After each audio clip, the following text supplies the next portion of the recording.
The ideas that gave birth to our nation are the ideas that our nation is resistant to right now, and we should talk about that all the time. In a world where narratives are shaped by corporations and gatekeepers, independent voices matter more than ever. Badlands Media brings together citizen journalists, researchers, and independent thinkers. The truth is triggering. Question the narrative. Explore the facts. It's authenticity, courage, resilience. Search for the truth others won't. It's not about being first or being right. The information war is changing. It's about being authentic. Embrace the friction. Embrace the friction. Shut the f*** up. Authentically antagonizing. Join the movement. I'm going to say how I feel. Follow Badlands Media. This is about the future. The Badlands. What are the Badlands? Explain those Badlands. That's a hell of a name.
All right.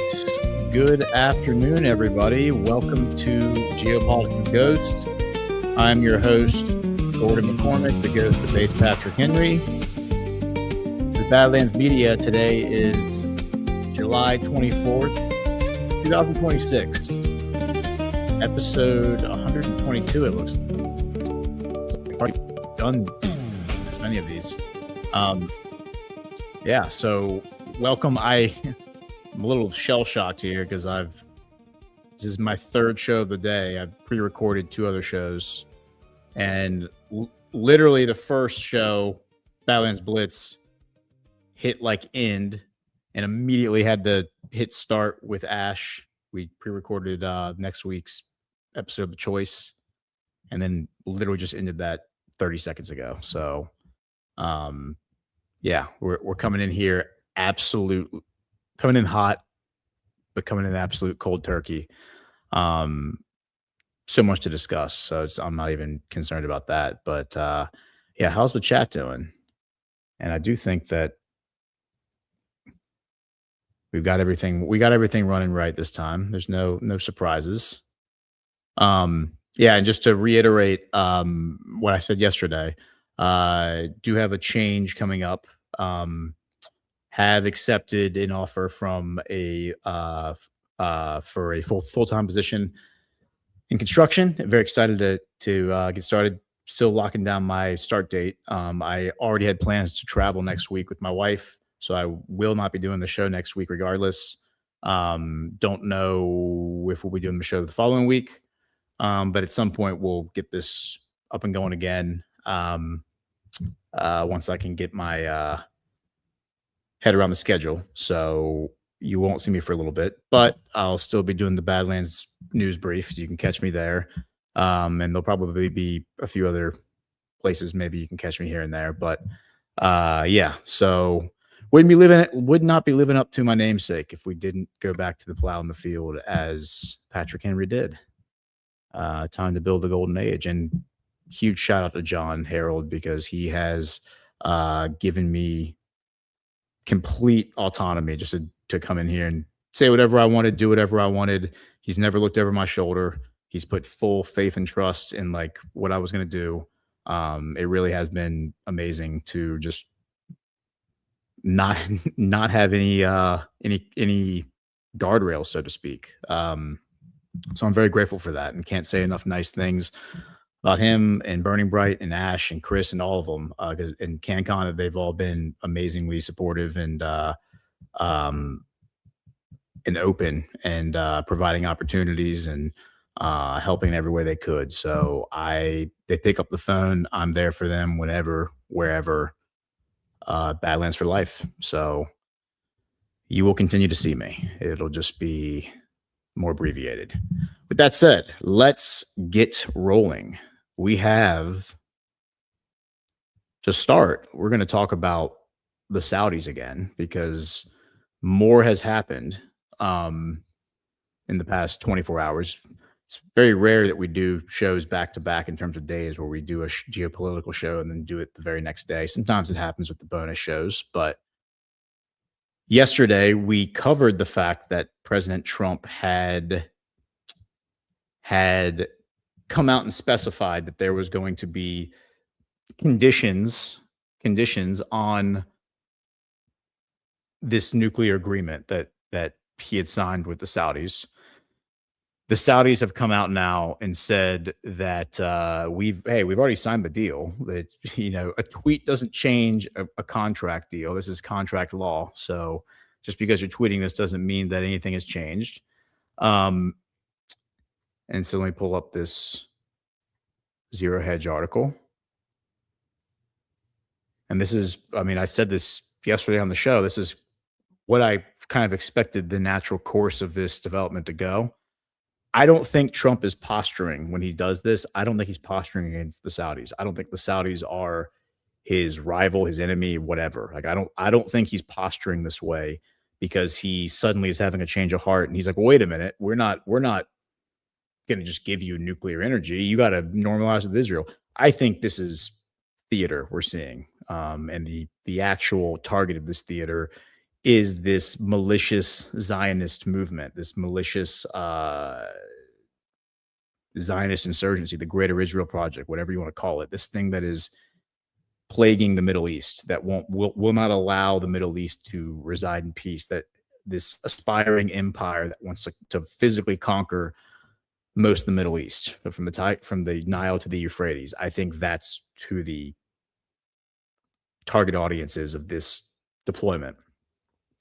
And I do hold out hope and think that we will see a peace ultimately emerge. I don't know what happens in the interim, but where we will see a more secular Israel emerge, where it's not a theocratic state, where it's not a Zionist state of Jewish supremacy, which is where I think it is right now. And the culture changes. When I say the culture, I mean the culture of the political leadership, the political elites, because this is not contained in Netanyahu. I hope that everyone who's been watching the show and tracking my research over the past few years can appreciate that when I say that, I don't think that this ends with Netanyahu. I think that Fox News is probably going to present that. I think people like Anna Paulina Luna and certain Republicans are going to tell you that. They're going to present this idea that, well, we just have to defeat Netanyahu. If we can defeat Netanyahu, then we can defeat this Greater Israel Project and we can bring Israel under control. And that's the point of all this, I think, is that that's not the truth. I think the truth is that there is a deeper element, a deeper oligarchy that Netanyahu merely represents. And even getting rid of Netanyahu, you're just going to get Naftali Bennett, who is one of his chief rivals. And Naftali Bennett has made it very clear that he wants war with Turkey. He wants war with Iran. He wants war with these various places. And while he's not a theocrat, he is not a religious zealot. He does not even identify with the ultra orthodox. They are not allies of his. He still wants a lot of the things that they want, which is to see an expanded empire, a larger physical empire. These are goals that I think are shared across their political spectrum. It doesn't mean every political faction wants them, but I don't think that there is a faction that has any facsimile of power that doesn't want that. Whether they identify as left, right, center, whatever, their entire political spectrum wants, to some extent, this dominance over the region, and whether that dominance is reflected in the expansion of their physical borders or not, it certainly would be reflected in their integration into the U.S. military, as we've seen with this Section 219 and the National Defense Authorization Act. Maybe we'll look into that a little bit. But let's look at this Zero Hedge article by Tyler Durden. The Saudis on Trump's Israel normalization demand, quote, tweets don't overturn signed deals. Saudi unnamed officials are pushing back as expected after President Trump earlier this morning in a Truth Social post asserted that he already signed a U.S.-Saudi nuclear deal would actually be conditioned on Riyadh joining the Abraham Accords. Journalist Laura Rosen quotes an unnamed Saudi source who says Trump's demand is too late. Quote, it was signed, so nothing to negotiate, the Saudi source says. Tweets don't overturn signed agreements. Billion nuclear energy deal already dead on arrival, even as it's expected to be presented to Congress. President Trump has suddenly pulled back the reins on the Saudi nuclear deal, which is likely being felt as a major shock to Riyadh, given that the deal was already signed Wednesday by Energy Secretary Chris Wright and Saudi Energy Minister Prince Abdulaziz bin Salman. Trump, in a Thursday morning Truth Social post, declared that the deal would only be finalized, will only be finally approved, quote, totally subject to Saudi Arabia joining the very respected and successful Abraham Accords. Upon Wednesday's signing, there was no mention of the Abraham Accords. Also, when the Energy Department hailed the deal on X, suggesting that it was a done deal and all wrapped up, although the text had not been released and no definitive outlines have been publicly issued. Also, the oil-rich kingdom did not mention anything about major stipulations like normalization with Israel, but instead, an official statement only indicated that the deal would attempt to diversify energy sources, advance cutting-edge technologies, and expand opportunities for cooperation and investment in ways that serve the mutual interests of the two friendly countries, end quote. The deal has been controversial among U.S. lawmakers, given it opens the potential for Saudi path to a nuclear bomb and broader proliferation in the Middle East, but Trump has sought to clamp down on such criticisms, stressing in his new statement there will be no enrichment of material under the agreement and that it pertains only to non-military use. The pact would allow U.S. companies to build a uranium enrichment facility in Saudi Arabia, but the country's direct ability to enrich automatically opens the path to future weaponization. Saudi Arabia's entry into the Abraham Accords has long been a major Trump administration priority, going back to the launch of the Accords in Trump's first term, after which the United Arab Emirates, Bahrain, and later Sudan and Morocco formally signed on. But then the Gaza war happened, and Saudi sentiment soured, even if the kingdom's ruling monarchy wanted to go ahead and enter normalization with Israel. Leaders would have an angry population and a powerful clerical class to deal with. Clearly, Trump just threw a big monkey wrench into the whole thing at the 11th hour. Quote, a senior administration official told NBC News on Wednesday that Trump had approved the deal, which was expected to be submitted to Congress for review. One regional journalist and analyst, Mohammed Shabani, had this to say in reaction, quote, either Saudi Arabia quietly agreed to normalization as a condition for buying nuclear technology, or Trump is once again responding to Israeli pressure after a deal is struck by attempting to change the terms. And then there's a map here that shows the current Abraham Accords. You have the countries in this reddish orange color, which is the UAE, Bahrain, and Morocco. Those are the three countries that normalized relations in 2020 when they signed the deal in September of 2020, just 6 weeks before, less than 6 weeks before the 2020 election. You have the yellow, which is Sudan, which has signed the Abraham Accords declaration, but is yet to actually go ahead and normalize relations with Israel. And then you have in the greenish turquoise color, Egypt and Jordan, these are countries that signed peace treaties prior to the Abraham Accords, and they give you the years of the treaty. The first, of course, was Egypt in 1979. That was when they negotiated the return of the Sinai Peninsula from Israeli control, which they took control of in the 1967 Six-Day War. They gave that back to Egypt. They pulled out. And then in 1994, they normalized with Jordan. I believe that was on the heels of the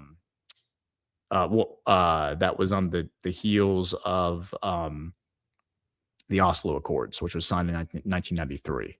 And I think as a part of that process, they normalized with Jordan. Jordan is significant because it is culturally the most similar, ethnically, culturally, everything to Palestine. 2/3 of the Jordanian population. Jordan is basically just a big empty desert. They recently have found a bunch of oil underneath it, but for the most part, it's a big empty desert. It does contain many very important Christian sites, including the site of the crucifixion.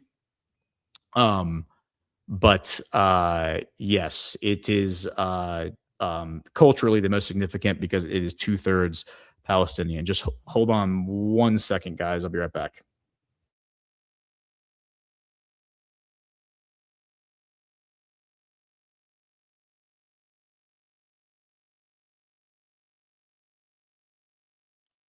Sorry, Mrs. Ghost left the refrigerator open and it was starting to beep. But you can't trust these ladies with anything, even keeping the refrigerator closed. Okay, so let's go to another article because this is obviously going to be a development. And I have here, Chris sent this to me. From CNN, how Trump upended the Saudi nuclear deal less than 24 hours. Let me see if I can make this bigger on the screen.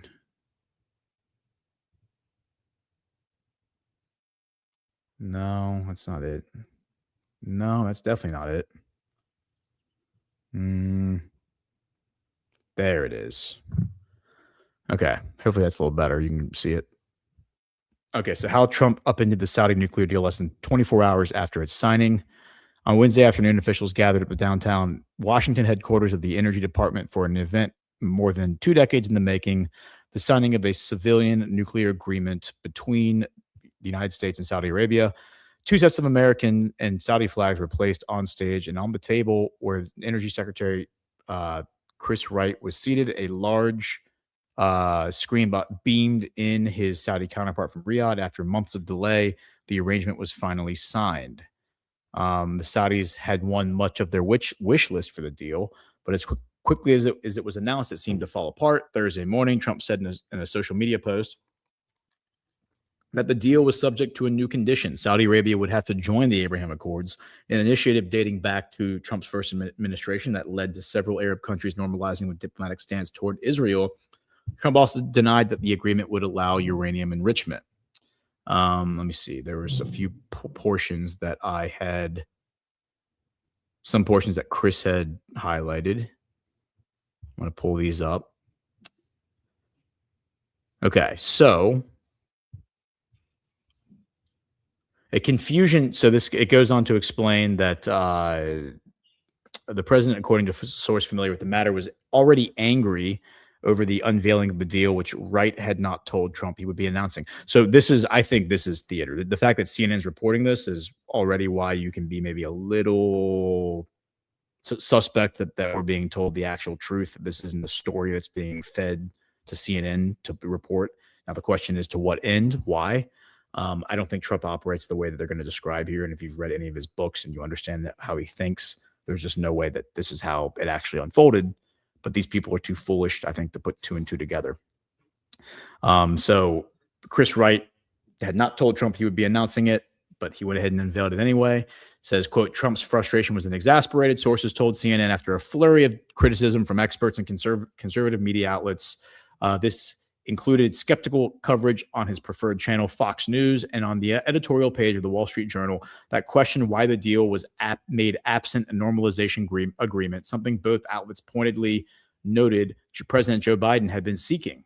The new condition, which the White House insisted was long a goal of Trump's and shouldn't have shocked anyone, surprised the administration's own nuclear negotiators, for whom the Abraham Accords condition was unexpected, two sources briefed on the matter told CNN. As confusion took over, the White House officials pointed the finger at their colleagues at the Energy Department, according to one source, who said the White House had asked the Energy Department not to roll the agreement out on Wednesday. But Wright, who White House officials have complained in the past got over his skis, went ahead anyway, including in an interview on Fox Business. The deal, in the mind of some of Trump's aides, was not finalized since letters required to be sent to Congress hadn't gone out, and the president and many of his senior staffers were livid at the decision to roll up a deal, the sources said. Quote, President Trump's energy team is fully aligned and has always been. The civil nuclear deal being brokered between the United States and Saudi Arabia is contingent on Saudi Arabia joining the successful Abraham Accords, which will help bring true peace to the Middle East. White House spokesperson Taylor Rogers said in a statement, the Energy Department stressed its close coordination with the White House. Quote, this is fake news. The Department of Energy has closely coordinated the negotiations and then announcement of these agreements with the White House and the State Department. Any suggestion otherwise is false.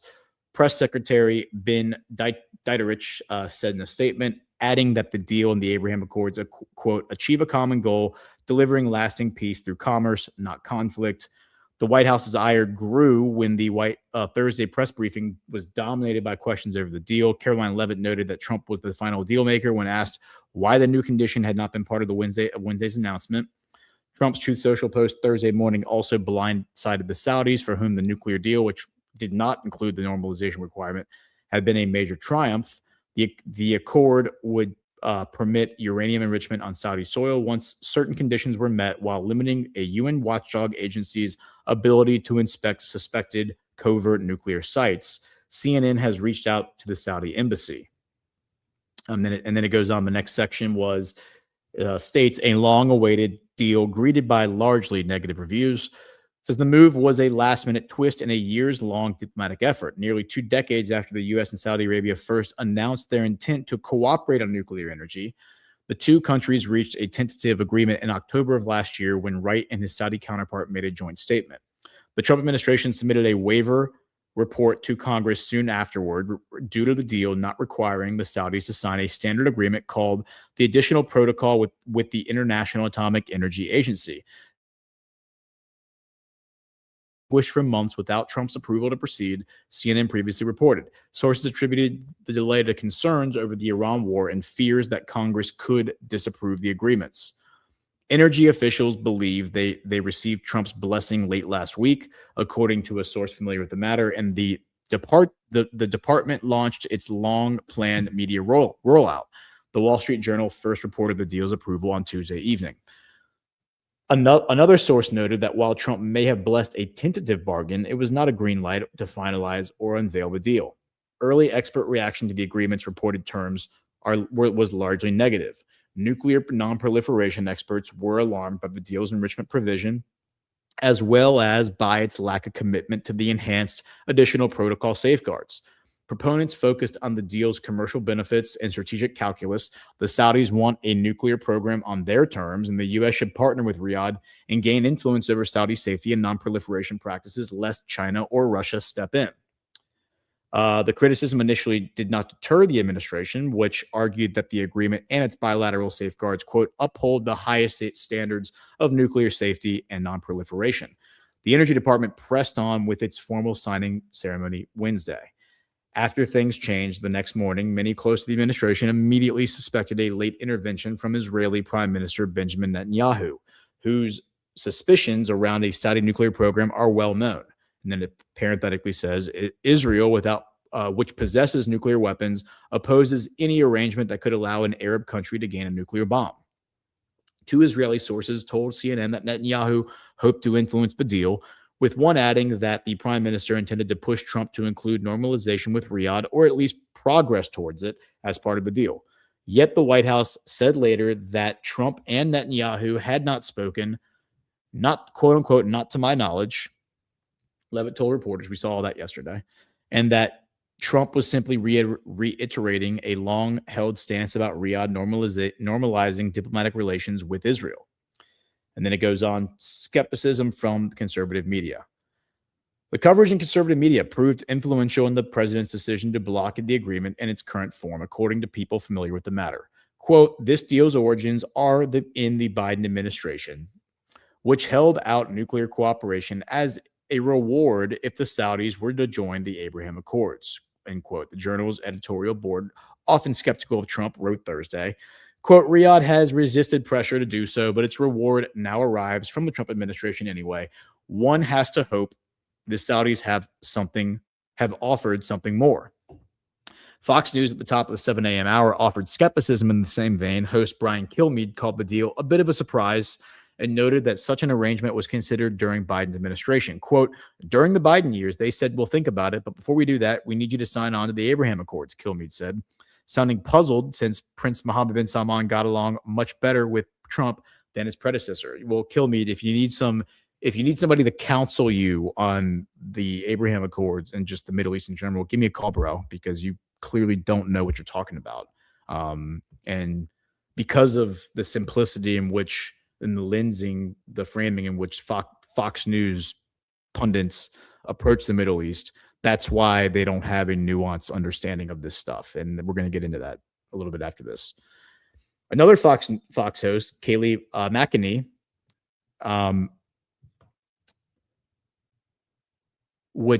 who served as press secretary.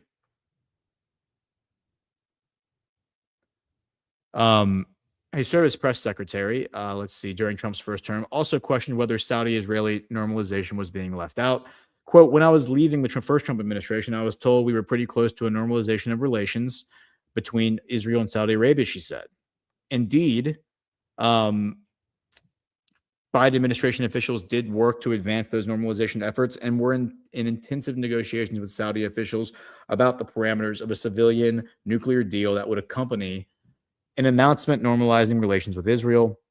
But the October 7, 2023 Hamas terrorist attacks in Israel halted that progress. Israel's response, widely perceived as disproportionate in the Arab world, led Biden-era negotiators to seek, quote-unquote, less for less from the prospective nuclear deal, according to the source familiar with the matter. An agreement was never reached. And since then, Prince Mohammed has plainly stated he cannot agree to diplomatic ties with Israel without a viable pathway to Palestinian statehood.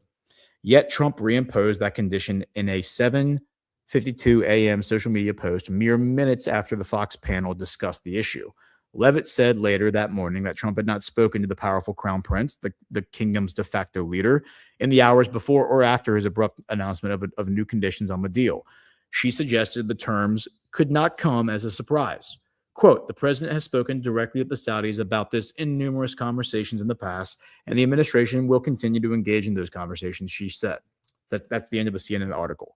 So it's kind of, we're going to unpack this because I suspect that Kayleigh McEnany, look, she was part of the first administration. She's also done some pretty disgraceful things in the post-January 6th world. She did some pretty disgraceful things. She said some pretty disgraceful things behind closed doors that were revealed. She obviously took the money when she signed on to become a Fox News shill. And she's been a bit of a disappointment in my opinion. Many such cases. You know, the 30 pieces of silver, I think, have been offered to a lot of these people, and unfortunately, they've taken the 30 pieces of silver. Does that mean that they were owned by Israel from the beginning? Maybe, maybe not, but they certainly serve Israel now that they work for Fox News, because Fox News is a Mossad media outlet. That's just what it is. It's worth noting that Fox News was started in 1997, right? And that was, a year after Netanyahu came in as prime minister, 4 years after the Oslo Accords were signed, 2 years after Yitzhak Rabin was assassinated, the guy who signed the Oslo Accords, and then Netanyahu went about undoing the Oslo Accords and making sure that they were never enforced. And the Oslo Accords said a 5-year process of the IDF leaving the West Bank, leaving Gaza, and turning over control of both of those places to the Palestinians, and then recognizing formally a Palestinian state. That was the Oslo Accords, the agreement in principle. And none of that happened. That's why I think Jordan then normalized. They signed the treaty in 1994. That was part of that process. And then Netanyahu comes in and reneges on all of it. And then he proudly said that 2 years ago. Yeah, it's because of me that we never got a Palestinian state. I'm proud of that. I made sure Oslo never went through. His exact words. So I think Fox News, the launching of Fox News, I mean, the timing of that, a year after that, October 1998, you then get that, what is it? That HR, I forget what the number is, but it is a House resolution that formally declares a policy of the United States as a foreign policy prerogative that they are going, this is under Bill Clinton, but is a Republican-led Congress, that overthrowing Saddam Hussein is now a formal policy of the United States. And then, of course, we got that 5 years later when we invaded Iraq in March in 2003 and overthrew Saddam. So, and that was because of 9/11, which, of course, the Republican Party was a part of. There's 3,000 and some Americans that died on 9/11 died because the Republican Party collaborated with other actors inside and outside the American government to kill them. And the Republican Party is complicit with blood on its hands, which is why it needs to be dismantled and should not be allowed to govern this country ever again, frankly. And I'm happy to debate any person on that. I think that it is unconscionable to think that the Republican Party did not understand exactly what 9/11 was before, during, and after it occurred, and is completely complicit in the Patriot Act being passed and being implemented, which is what allowed the Biden administration to come after everybody after January 6th. That was the Patriot Act that did that. So let's now unpack what all this means, because these Fox News morons aren't at least conveying all of the facts. They aren't laying out the geopolitical implications. They aren't giving you the full picture. They're pretty much presenting this from an empire standpoint. Like, if you are the Roman Empire, if you are the United States, the American Empire, the unipolar hegemony, and you control the world through the carrot and the stick, which the carrot being USAID, bilateral trade deals, nuclear deals like this one, and the stick, which is the U.S. military, the CIA's Operation Gladio regime change template. If that is your lensing, which is what the neocon Zionist Fox News worldview is, then yeah, your expectation is that you just pick up the phone or put out a tweet and say, this is what we demand. And if you don't meet our demands, you get the stick. Like, we're going to give you the carrot as long as you roll over, show us your belly, and basically become our vassal. But the moment that you don't comply with one of our demands, we take away the carrot and we bash your head in with the stick, which is the U.S. military, the CIA, whatever. From Saudi Arabia's standpoint, like, let's look at this all earnestly. Well, before we get to Saudi Arabia, let's look at this narrative deployment. Do I believe any of this, that this is actually happening the way CNN just laid it out? Absolutely not. Do I think Chris Wright and President Trump were not in perfect lockstep and coordination? No, of course they were in perfect lockstep and coordination. Of course, Chris Wright did exactly what President Trump wanted them to do. This deal was not prematurely announced. I have been talking about this for the past 14 months, and I've been talking about it in concept for the past 24 months. So the idea that, well, actually 27 months, because I was talking about it in April of 2024. So the idea that this is like a shock, this is a surprise, that this is all like new, no. May of 2025, when Trump went to Riyadh, 4 days before he left, we covered it on the show yesterday, 5 days before he left, it was announced that an Israeli normalization deal was no longer part of them getting a nuclear deal. And they effectively laid out a lot of these agreements, a lot of the stipulations here during that visit, is my understanding. As the article said, they pretty much had this thing ready to sign months ago, late last year, I think October of last year, maybe even had it signed, and then it just got delayed from being ratified because of everything happening with Iran, Maduro, Iran, all of that. At least that's the central narrative. So do I think that Trump and Chris Wright are somehow not, like, they're out of step? No. Now the question, who is leaking to CNN? Is CNN being told this by an earnest actor in the Trump administration who Trump is saying, go tell CNN this, because these morons are going to report exactly what you're telling them, because they're looking for any opportunity to undermine Trump and make him look foolish and make him look like he doesn't know what he's doing and make it look like there's derision in his ranks? Or is this an earnest traitor who is going out there and trying to subvert the president's agenda on behalf of Israel, on behalf of the Zionist diaspora, and that's why this story is being reported this way? Could be one or the other. It could be a combination of both.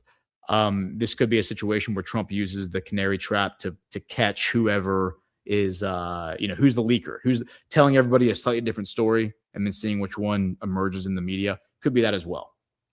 But I'm pretty comfortable assuming for now that this is an intentional deployment that's being told to CNN specifically by basically Donald Trump himself through a proxy, because he wants this narrative out there. And now people are going to hear this, and this is what causes people to turn off the show whenever they listen to me, is because they're like, well, why would Donald Trump want to make himself look bad like that?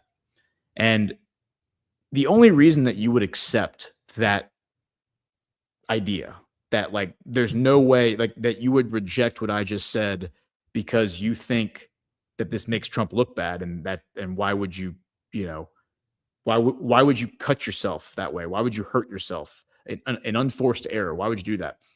Well, you are operating under the assumption that President Trump's top priority is his ego, and his top priority is what people think about him, and his top priority is his reputation.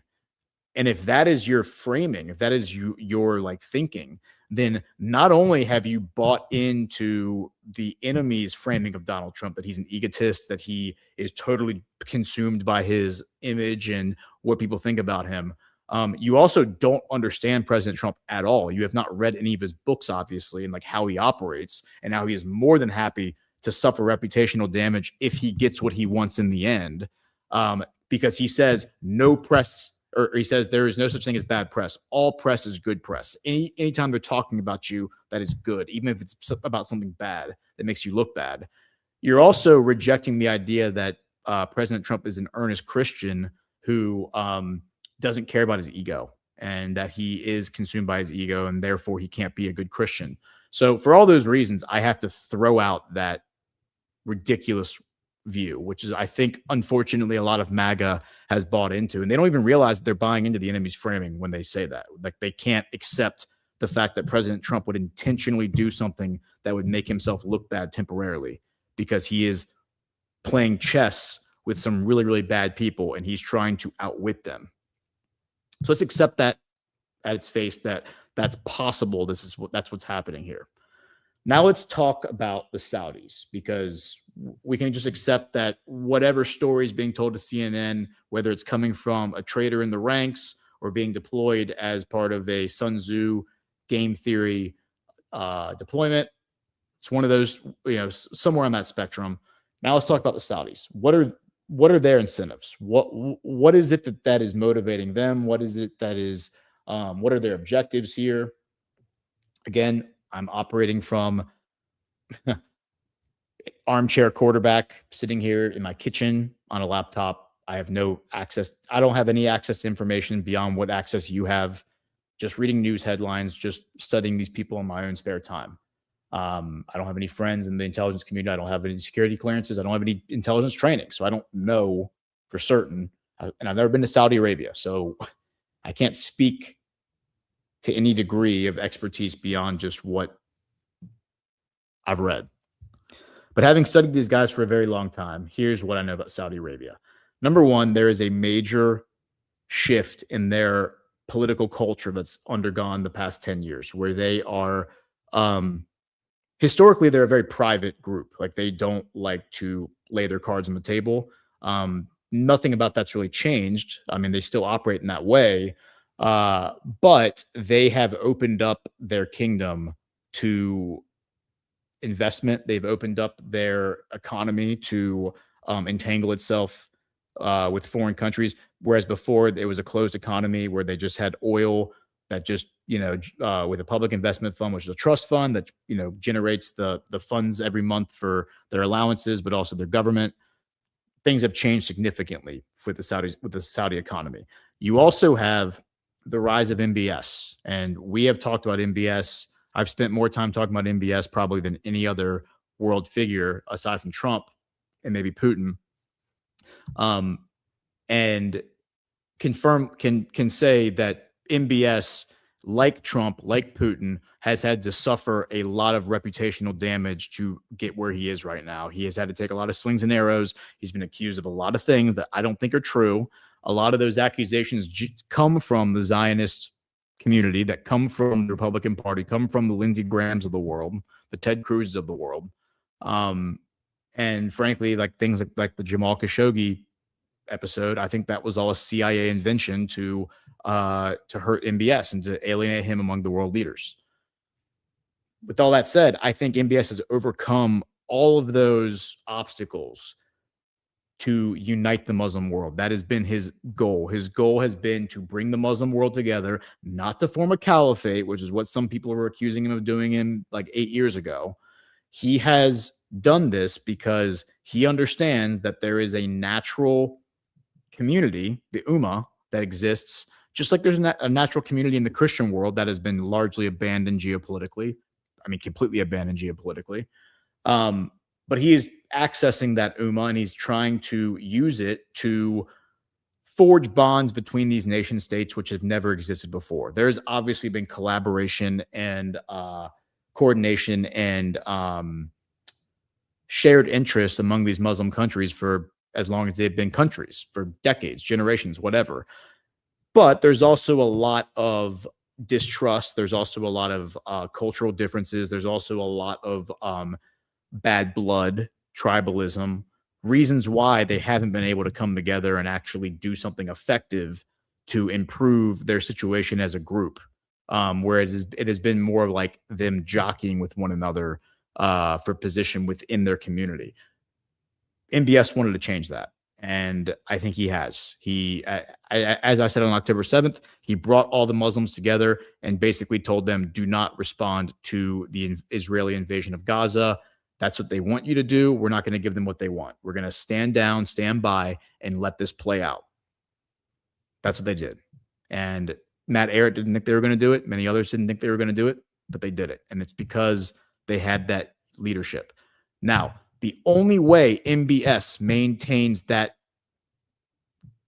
control, for lack of a better word, that influence, they now trust him because of everything that's happened. He has proven that he has been able to bring sides together. We've seen these countries. Firas Mudad and I were debating it on Tuesday. We were debating whether this is a good thing or a bad thing, that all these Muslim countries are now coming together in the Middle East and they're working together for the first time in history. His opinion was that it was a bad thing for us, the West. My opinion was that it was a good thing for the world because it's going to provide stability in a prosperous region. But we're all in agreement that it's happening, that these countries are all now working together, including Iran, by the way. Iran has been working with their neighbors. They have restored diplomacy with Saudi Arabia and the other countries. All of this stuff has happened. So you can decide that it's a bad thing. You can argue it's a bad thing, but we're not disputing that it's actually happened. Because of this, MBS has won a lot of trust.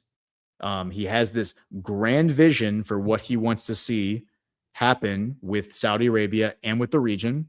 Firas agreed with that he has a grand vision. He has a very specific vision. It doesn't sound like Firas maybe has a positive opinion of that vision, Vision 2030, as MBS calls it, but he acknowledges that there is a vision there. In order for Vision 2030 to work, the region has to be stable. In order for the region to be stable, all these countries have to be working together. They can't be at odds with one another because then there's going to be infighting. There's also going to be war with Israel, where some countries are going to engage with them, others won't. There has to be everybody on the same page working together, because otherwise the deep state, the bad actors, the black hats are going to be able to pick them off one by one, as they've done so many times before, do regime change, and then once they get control of one of these countries, they can then weaponize it against the others, and then the whole thing falls apart, and then the Middle East falls back into calamity. MBS only maintains his grip on that situation, his influence, his ability to tell everybody, sit down and shut up. Do not amass an army. Do not fund proxy groups. Do not go in there and fight Israel. Okay? Stand by. Stand by. That doesn't mean there aren't groups that are in there fighting Israel. I get that there are. But I'm talking about new groups emerging that weren't existing, that didn't exist in the summer of 2023. He only maintains that grip if he has their respect, if he has their trust, if he continues to operate from their perspective as an honorable leader, as a strong leader, and as somebody who says what he does what he says, means what he says what he means, right? That is what is respected in their culture. That's what's respected in the eastern half of the world. Strength is what's respected. Honor, to a large degree, that word can mean different things to different cultures, but honor, I think, giving a man your word and then actually doing it. We saw Trump do this with the Taliban in Afghanistan in 2020 with the Doha Agreement.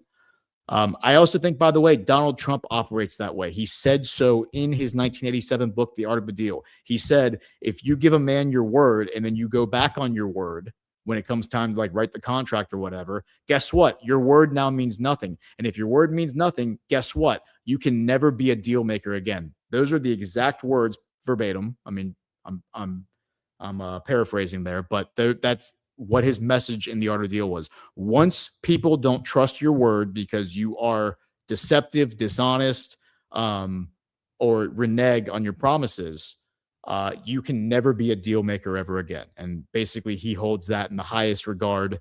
That's his art form. He's a sculptor. His art form, his media is deal making. So that alone should be enough for people to be suspect of this idea that he signed this agreement with Saudi Arabia. He's been negotiating this in good faith for the past year, 2 years, however long it's been. And then all of a sudden, now that it's formally announced and signed, he's going to post, tweet, and say, no, the deal's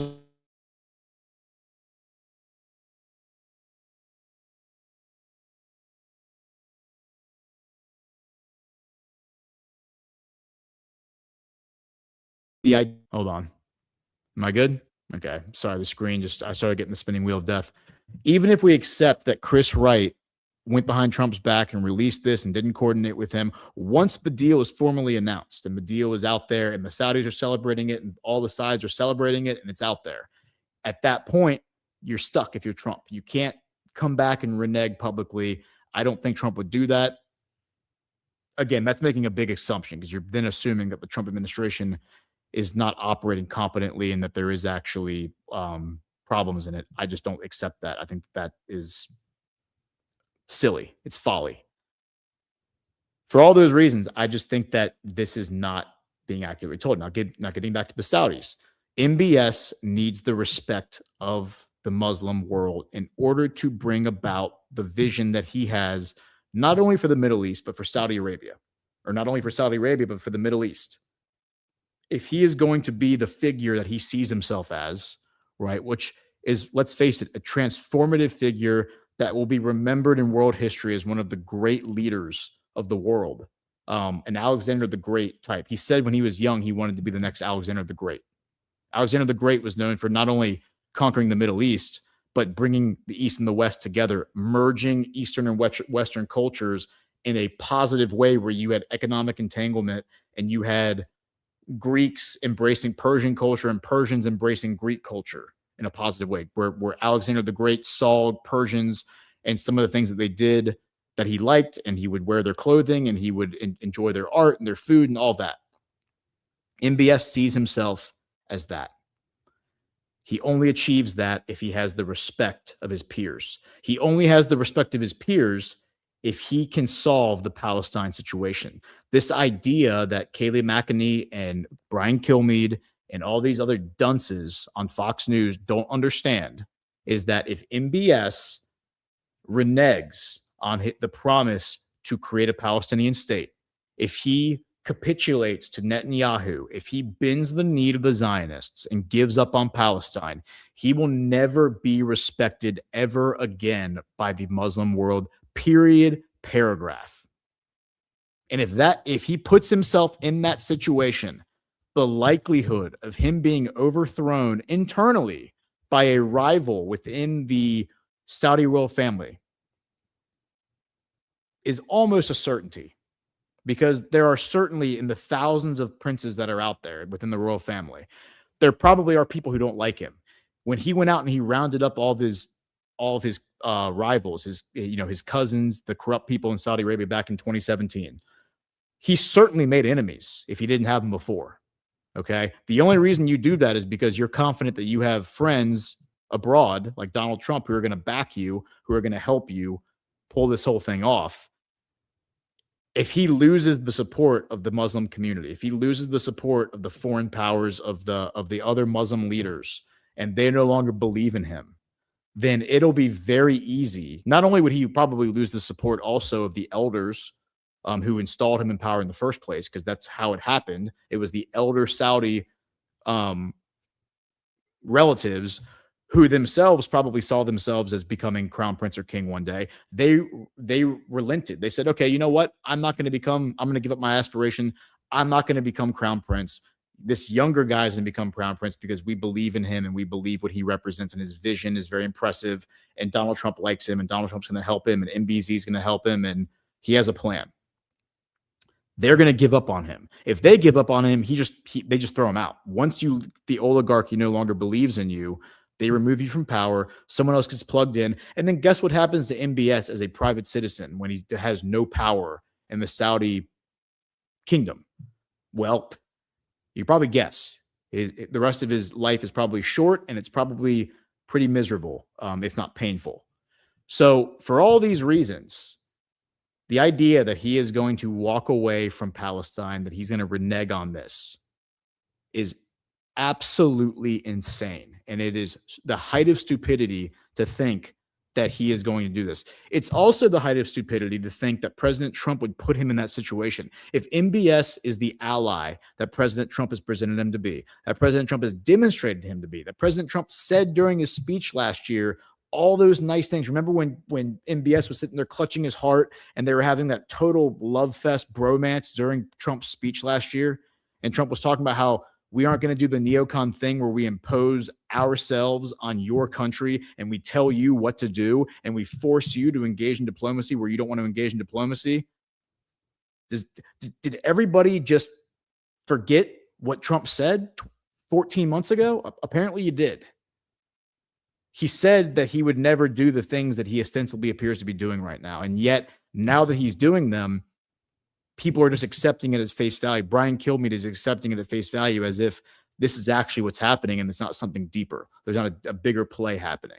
So, to recap, MBS supporting Palestine and creating a Palestinian state, a pathway to a Palestinian state, is absolutely critical to him remaining in power and him remaining the leader, ostensibly, of the Muslim world, or at least one of the very important leaders. There might be a few others you could argue are also high up there.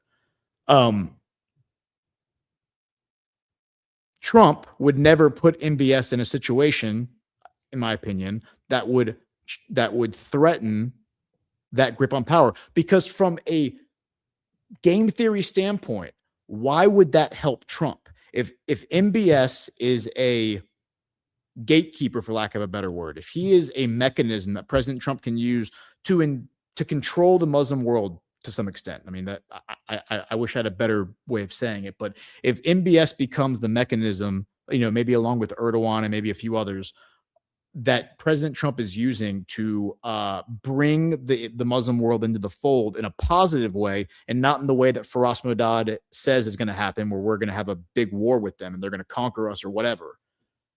Why would he put MBS in a situation where MBS would lose that? Where MBS would have to have this Sophie's choice of, well, do I turn against Trump or do I lose the respect and the influence over all my peers in the Muslim world? President Trump would never put him in that situation. And if you think he would, then you don't believe in President Trump as a strategic thinker. So I find these kind of exercises that we go through, and we go through these exercises all the time, so tiresome because it requires such elementary thinking. Like, you have to be retarded, for lack of a better way of putting it. You have to be stupid to think that like what we're being told is actually happening. It just doesn't make any sense. And I'm sorry that I've spent the whole first hour opining on this, but given the fact that the Saudis have kind of become my wheelhouse, certainly the Middle East, I think it's important to, like, for you, the audience, to understand why this is such a big deal. Like, why this is, and this is clearly going to become a big deal. They're going to make a huge thing out of this. And this is not a surprise, by the way. The Saudi kingdom receiving nuclear technology is a game-changing moment in human history, in modern history. It is a game-changing moment because what the Saudis represent to the West as a family, as a dynasty, is they represent the power of oil. They represent the oil economy. They represent the traditional energy market as we have come to know it in the modern age, which is oil, right? Their name is synonymous with oil. If they suddenly become a nuclear power where oil only just becomes one of the things in their tool belt, that signals the end of the oil age. That signals the end of the start of something very new and exciting. The thing that we would describe as the golden age, the thing that I think General Quast would describe as the golden age. This is a major signal that we are leaving the golden age, the oil age, that we're leaving the Thomas Edison DC AC electric power age, and we're going into something more theoretical like Tesla or whatever. This is something that always needed to happen. And I've always suspected that this moment would be met with extreme friction, with extreme opposition. And you saw Lindsey Graham be one of those key blocks. He was a key. I think the reason that this thing was delayed for months was because of Lindsey Graham, in my opinion. There is the possibility that Lindsey Graham was working for Trump all along, and he's a deep state, he's a deep double agent or whatever, maybe. But it's also probably just as likely, maybe even more likely, that he was the impediment to this happening. He was the one blocking this from happening. And now that he is ostensibly dead, this is now suddenly happening very quickly. It's like, oh, okay, now we can do this Saudi nuclear deal. But that doesn't mean that there aren't opponents on the game board. That doesn't mean that there aren't people who are going to throw their hands up and say, what the hell? Fox News is going to be at the tip of that spear, as is Ted Cruz, as is Tom Cotton, as is Rick Scott. All of them are going to be at the tip of the spear saying this can't happen. Netanyahu, Ben Shapiro, Laura Loomer, Mark Levin, all of them are going to be saying this is the worst thing that could ever possibly happen. Why are we giving the Saudis nuclear energy? Despite the fact that the Saudis are widely regarded in like the anti-Zionist corners of the truth community as being Jewish puppets, that they are accused of being crypto Jews, that they are accused of being, by Faraz Madad's, the Faraz Madads of the world, of being beholden to Israeli interests. So if they're beholden to Israeli interests, then why is Mark Levin and Laura Loomer so opposed to them getting nuclear power? Wouldn't they be the one country that you would think, oh, they deserve a nuclear reactor because they're our friends, they're our allies, and we want the one Muslim country that is beholden to Israel to be the powerful one, so we should give them nuclear power? I mean, wouldn't that make sense from like a logic standpoint?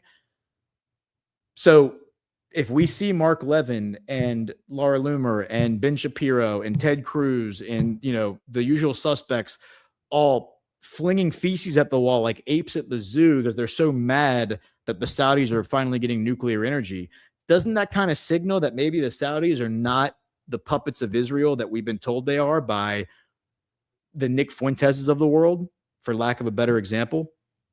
I'm just saying. So with that said, let's look at, it's 3:00. Here, let's do this. I've ranted for long enough. I'm sorry. I apologize for the long rant. That was a long rant. I had to get that off my chest. Let's take a break. We'll come back. We will reset and we'll keep going. Geopolitics with Ghost. We'll be back.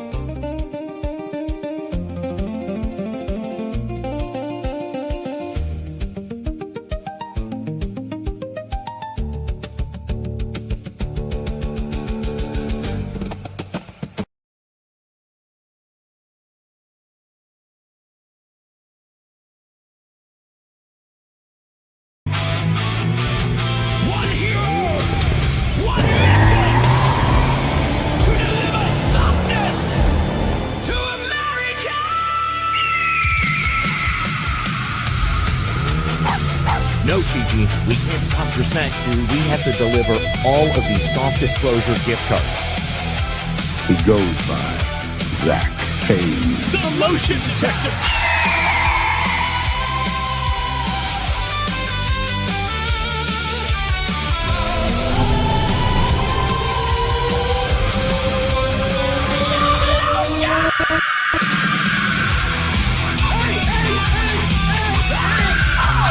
Stop fighting over the beer brush.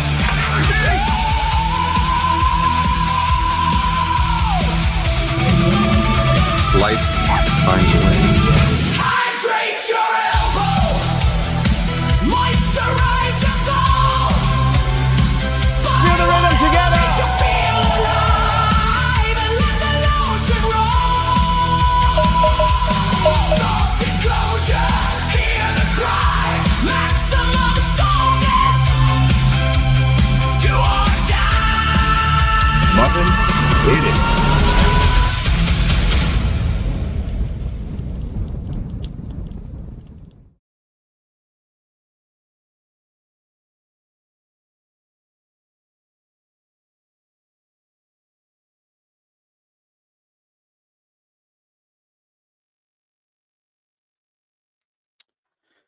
Unexpected health emergencies don't wait, and with SafePulse, you can stay prepared. From trusted medications like amoxicillin, azithromycin, ivermectin, and hydroxychloroquine to the medical emergency kit designed to help support over 30 common illnesses, SafePulse makes it easy to stock up on essential health supplies. At SafePulse, keeping your family prepared has never been easier, and it's all delivered through a simple, streamlined ordering process at prices you can feel good about. Whether you need an emergency kit or you're stocking up on everyday essentials, now's the time to be ready for whatever comes your way. Visit badlandsmedia.tv/meds today and use promo code Badlands to save 20%. That's badlandsmedia.tv/meds, promo code Badlands.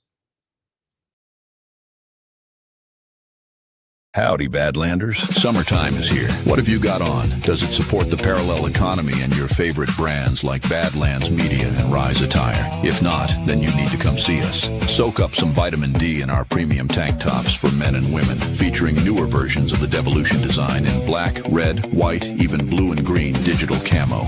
Yowza, we got them for Psywar, Badlands Native, and Clown World too. How about these bad boys? Psywar, Clown World, and Devolution beach towels. To help you spark up a conversation with your new best friend or future spouse at the pool.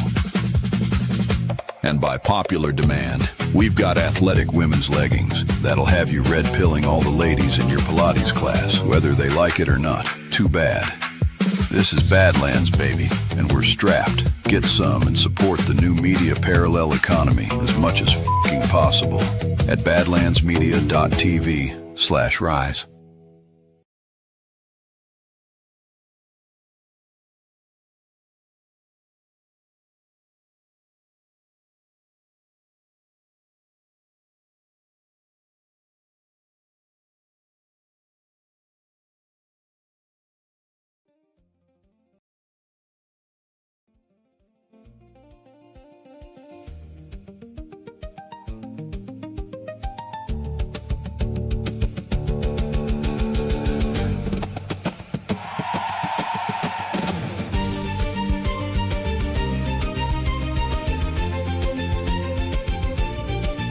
All right, welcome back to the show. This is Geopolitics with Ghost. I am your host, Gordon McCormick.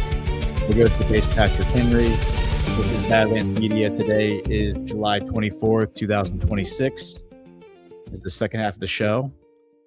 This is probably going to be the last time we do this for a little while, unfortunately. Although maybe, who knows, maybe we'll try to get, you never know.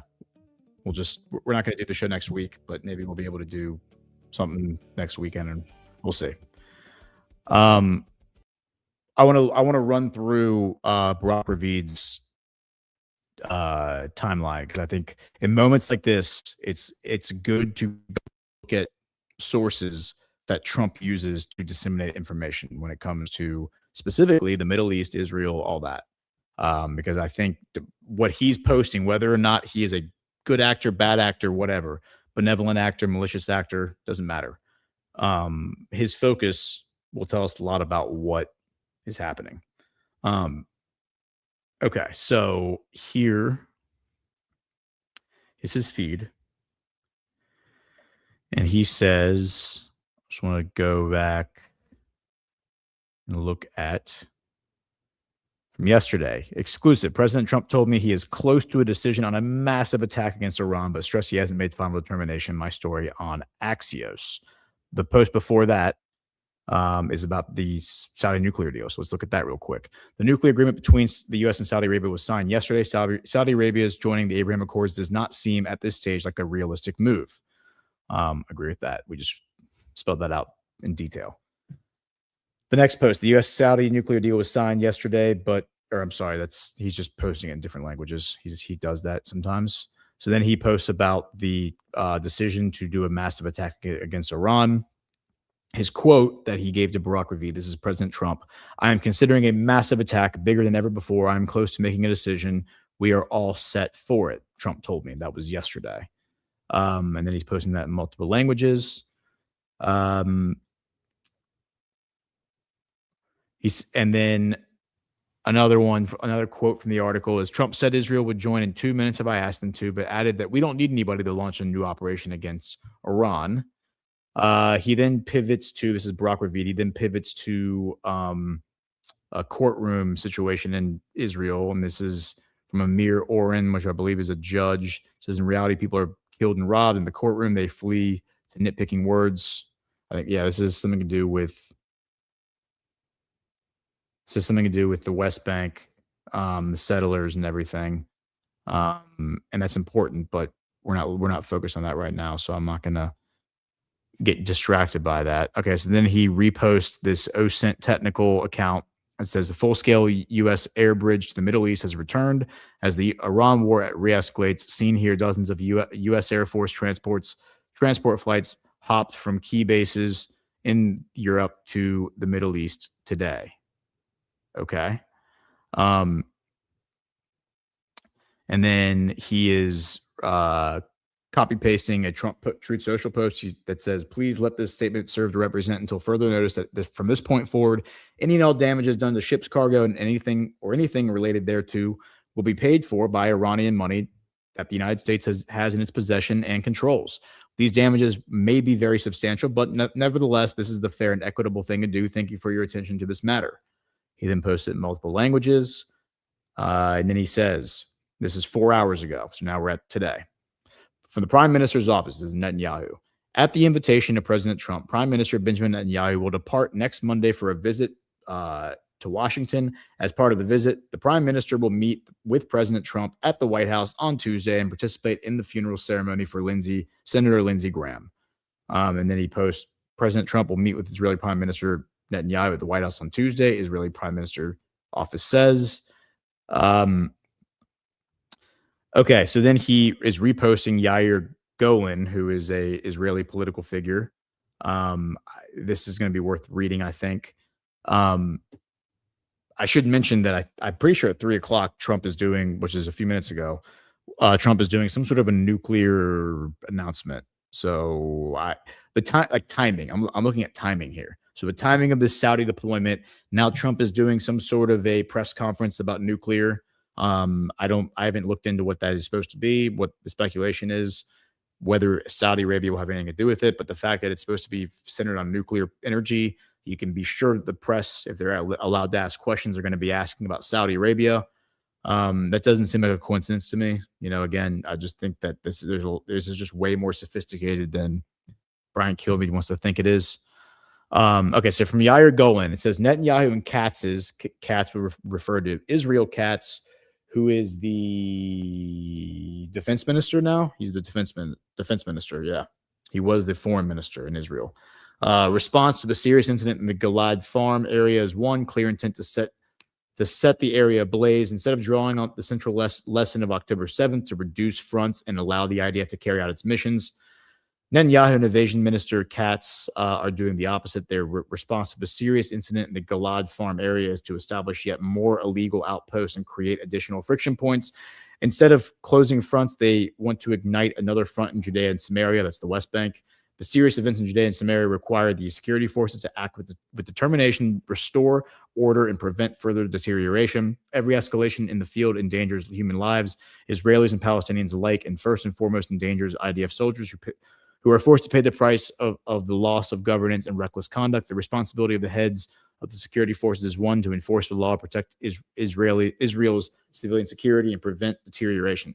My guess is that they're referring to the IDF or Netanyahu's regime setting up new IDF military installations in the West Bank. That's what it sounds like they're talking about. And that's going to provoke more militancy from the Palestinians, which is just going to cause what happened in Gaza to happen in the West Bank, where you're going to get another October 7th or whatever, which is exactly what they want, because then they can justify just killing everybody in the West Bank and taking their property. That's what my guess is that's what this is all headed towards.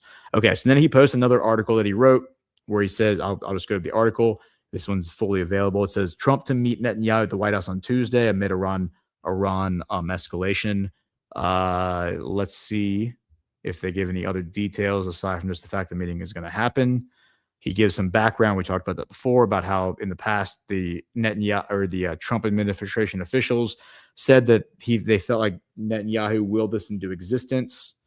So this will be interesting. I mean, it's not at all a surprise that Netanyahu is going to meet with Trump. He's already going to be in D.C. to attend the funeral of Lindsey Graham. So it makes perfect sense that he would stop by the White House and see his old buddy, Donald Trump. Like, that's just, of course, what's going to happen. And of course, I'm being tongue-in-cheek when I say that. So the next article from Barak Ravid, this is the next post. The U.S. and UK are discussing the convening of a high-level meeting in London next week that will focus on a potential international coalition to protect maritime shipping in the Strait of Hormuz, European diplomats say. My story on Axios. Here's the story. It says Defense Secretary Hegseth and Chairman of the Joint Chiefs, General Dan Kane, would potentially attend. The White House official confirmed the U.S. and UK want to convene the conference next week. The British Embassy in Washington declined to comment. Says the escalation of the Strait of Hormuz started after negotiations between Oman, Iran, and Qatar on a new arrangement there ended without results. Shortly after, Iranian Foreign Minister Abbas Araghchi went back to Tehran for consultations, and the IRGC began firing at ships in the Strait. On Friday, an Omani delegation arrived in Tehran to resume talks on the mechanism for reopening the Strait. Iranian Foreign Minister Abbas Araghchi said Friday that he discussed various initiatives and proposals with his counterpart in Pakistan, a mediator in U.S.-Iran talks. The problem between us and the U.S. is not the lack of a mediator. The problem is America's approach, he said. Araghchi added that Iran, quote, will not submit to U.S. bullying and will protect its interests in the Strait of Hormuz. Quote, as long as the legitimate objectives and demands of the Iranian people are not fulfilled, it is only natural that we will continue on our course, he said. Araghchi spoke by phone Friday with Omani Foreign Minister Badir al-Busaidi and discussed, quote, the security of maritime navigation, the passage of commercial shipping vessels through the Strait of Hormuz, according to a statement by Iran's foreign ministry. Quote, the two ministers stressed the importance of maintaining maritime security and discussed the regional solutions and cooperation aimed at preventing further escalation in the region. The U.S. wants to build on discussions that the UK and France had with multiple countries in recent months about a potential international coalition for the Strait of Hormuz. One of the key conditions many countries have said is that fighting in the Strait ends so that conditions on the ground are safe enough for an international maritime mission. The sources said that the U.S. wants its allies to send assets to the region like demining vessels, naval vessels, and drones to help secure shipping lanes. Quote, the Americans are looking for a way out and they want our help, the European diplomat said. So again, I think that there's a game being played here with Europe, with NATO, with all of it, with the Zionists, with Israel. I think a game is being played. That's what it appears to me. Okay, so yeah, then he's just pulling out quotes from that. He's posting it in multiple languages. And then he is citing people who are confirming, other officials from other places that are confirming that there is going to be this meeting that happens next week in London. Okay, so we'll stand by and we'll wait and see what happens there. So let's now go to back to Saudi Arabia. So this is from the Arab News, and this is our buddy Faisal bin Farhan. This is somebody we haven't talked about Faisal bin Farhan in a long time, but the Saudi foreign minister. I used to talk about him all the time because I view him as like one of the most important diplomats in the world over the past 5 or 6 years. Certainly during the Biden administration, he was pretty key in bringing Saudi influence over the European continent, over other places, leveraging their wealth fund to engage in bilateral talks with individual countries, specifically from the West, which kind of started this pattern of bilateral trade agreements, which really undermined the regional trade authorities that the Clintons and Bushes established. So it says Saudi Foreign Minister Faisal bin Farhan says lasting regional stability requires diplomacy, not military force.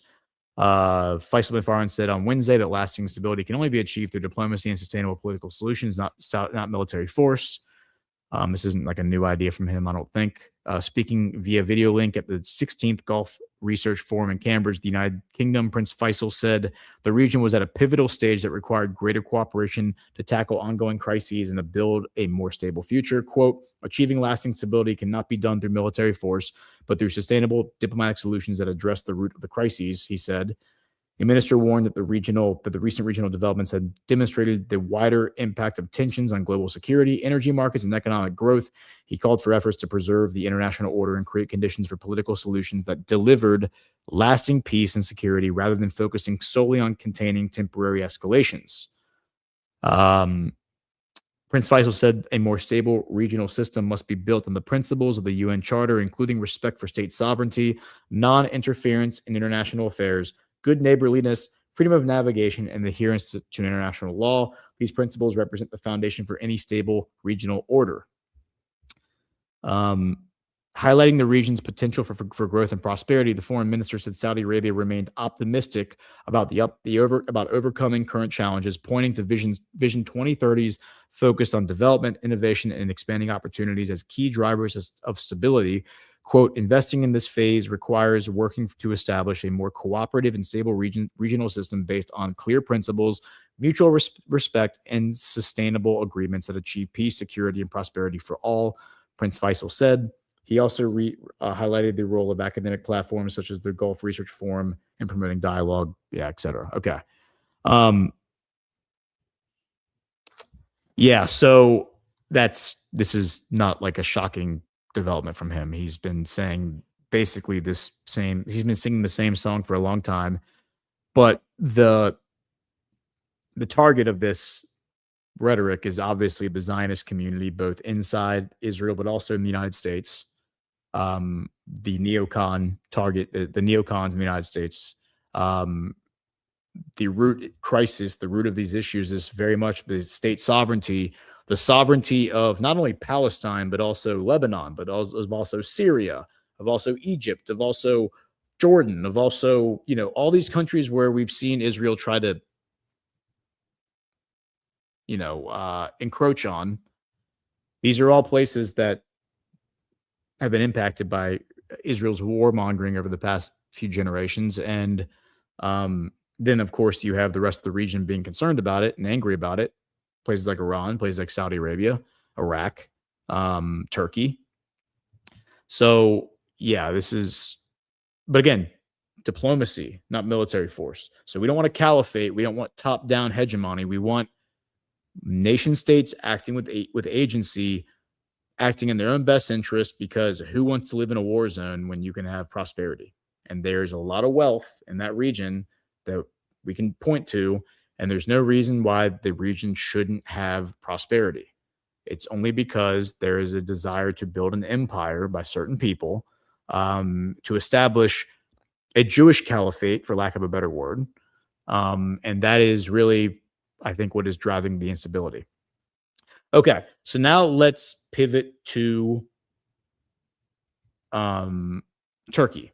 So we talked yesterday. We had this article come up that Israel should prepare for possible clash with Turkey. That was from Amichai Chikli, the Israeli foreign minister, the Israeli Minister of Diaspora Affairs. So he's like the guy who goes out and speaks to all the billionaires and elites, the political elites around the world who are all Jewish, who are all, support Israel. Well, we also had this development. There's the story about the Houthis attacking the Saudi ships. Okay. That may be true. Is probably true. We're going to see escalation between Yemen and Saudi, maybe. Lots of different possible explanations there. Who knows if any of it's real? Who knows who the actors are who are actually doing it? But I want to look at the Turkey-Iran situation, because where did that go? What happened to that article? Too many tabs. Right here.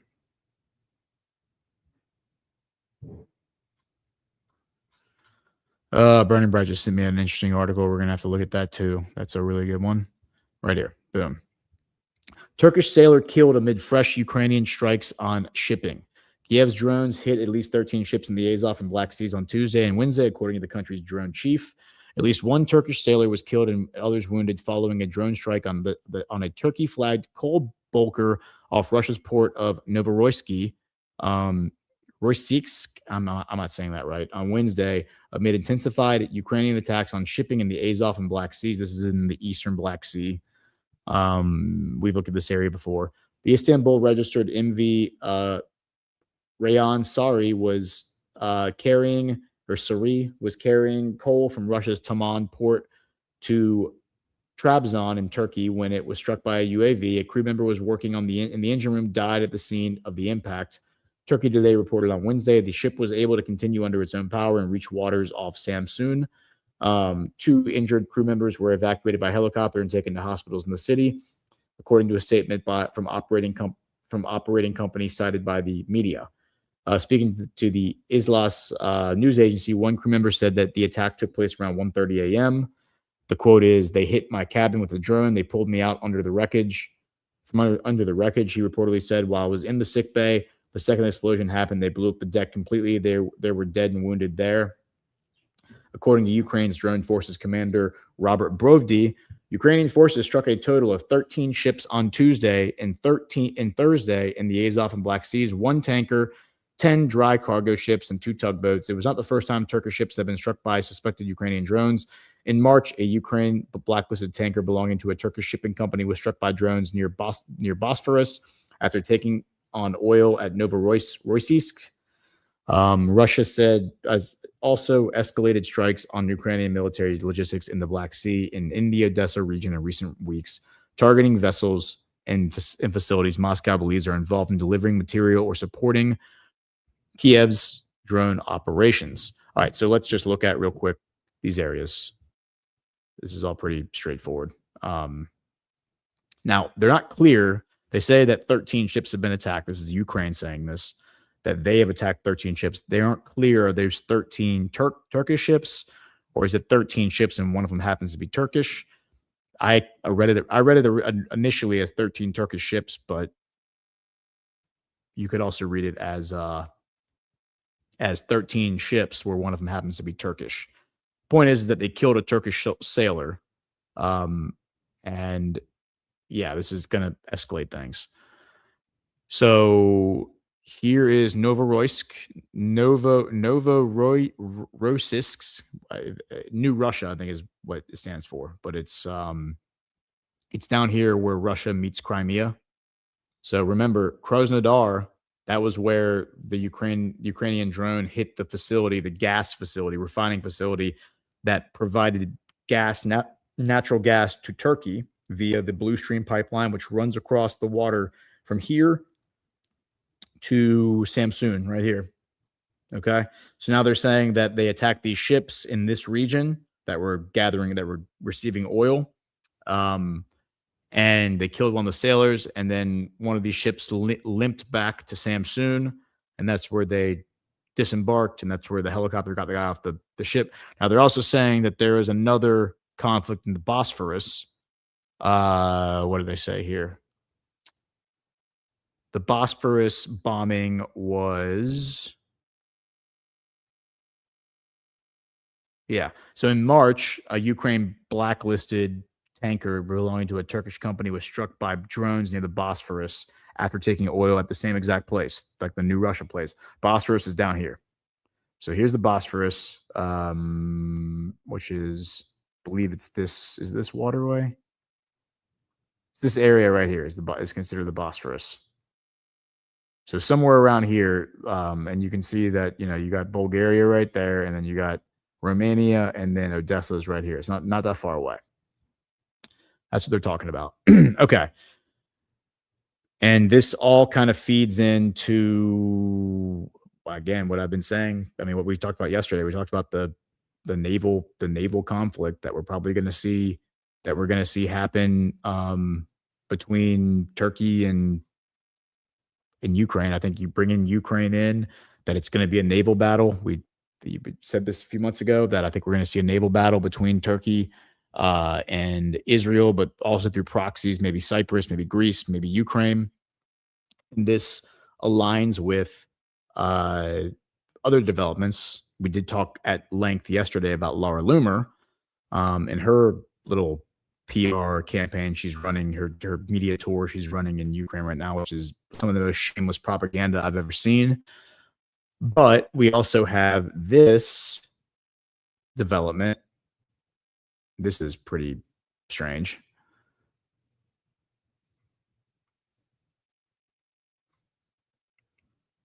So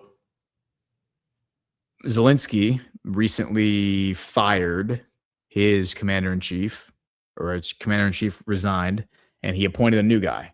And this new guy is Mikhail Drapati. I think I'm saying his name right. So Mikhail Drapati. And so it's his quote here is, "Russia has no right to exist." Oh, that's that's diplomatic.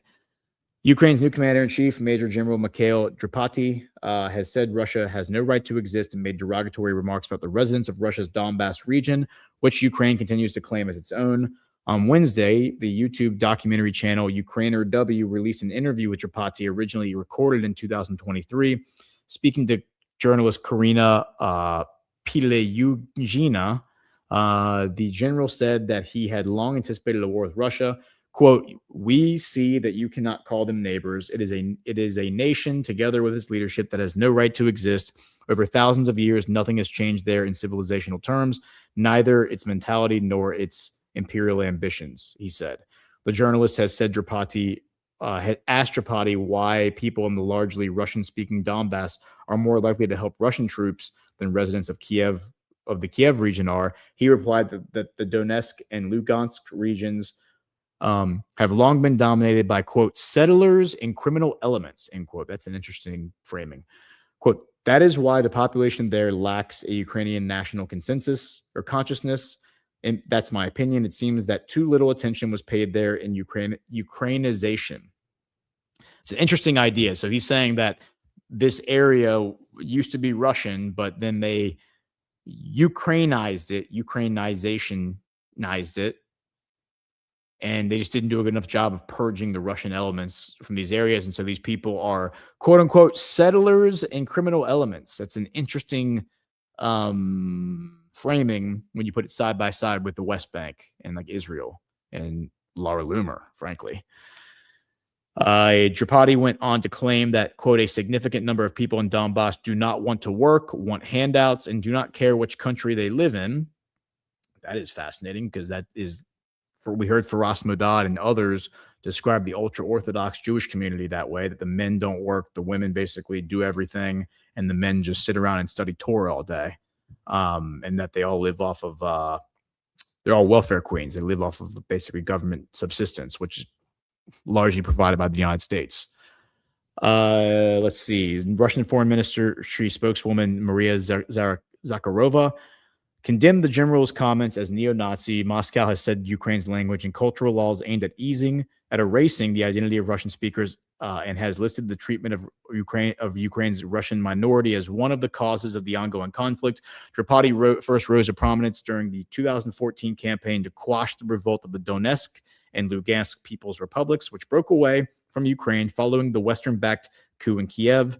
The regions voted to become part of Russia in September 2022. Tripati replaced Alexander Syrsky as commander-in-chief this week amid a political crisis triggered by Ukrainian leadership Vladimir Zelensky's decision to dismiss Defense Minister Mikhail Fedorov.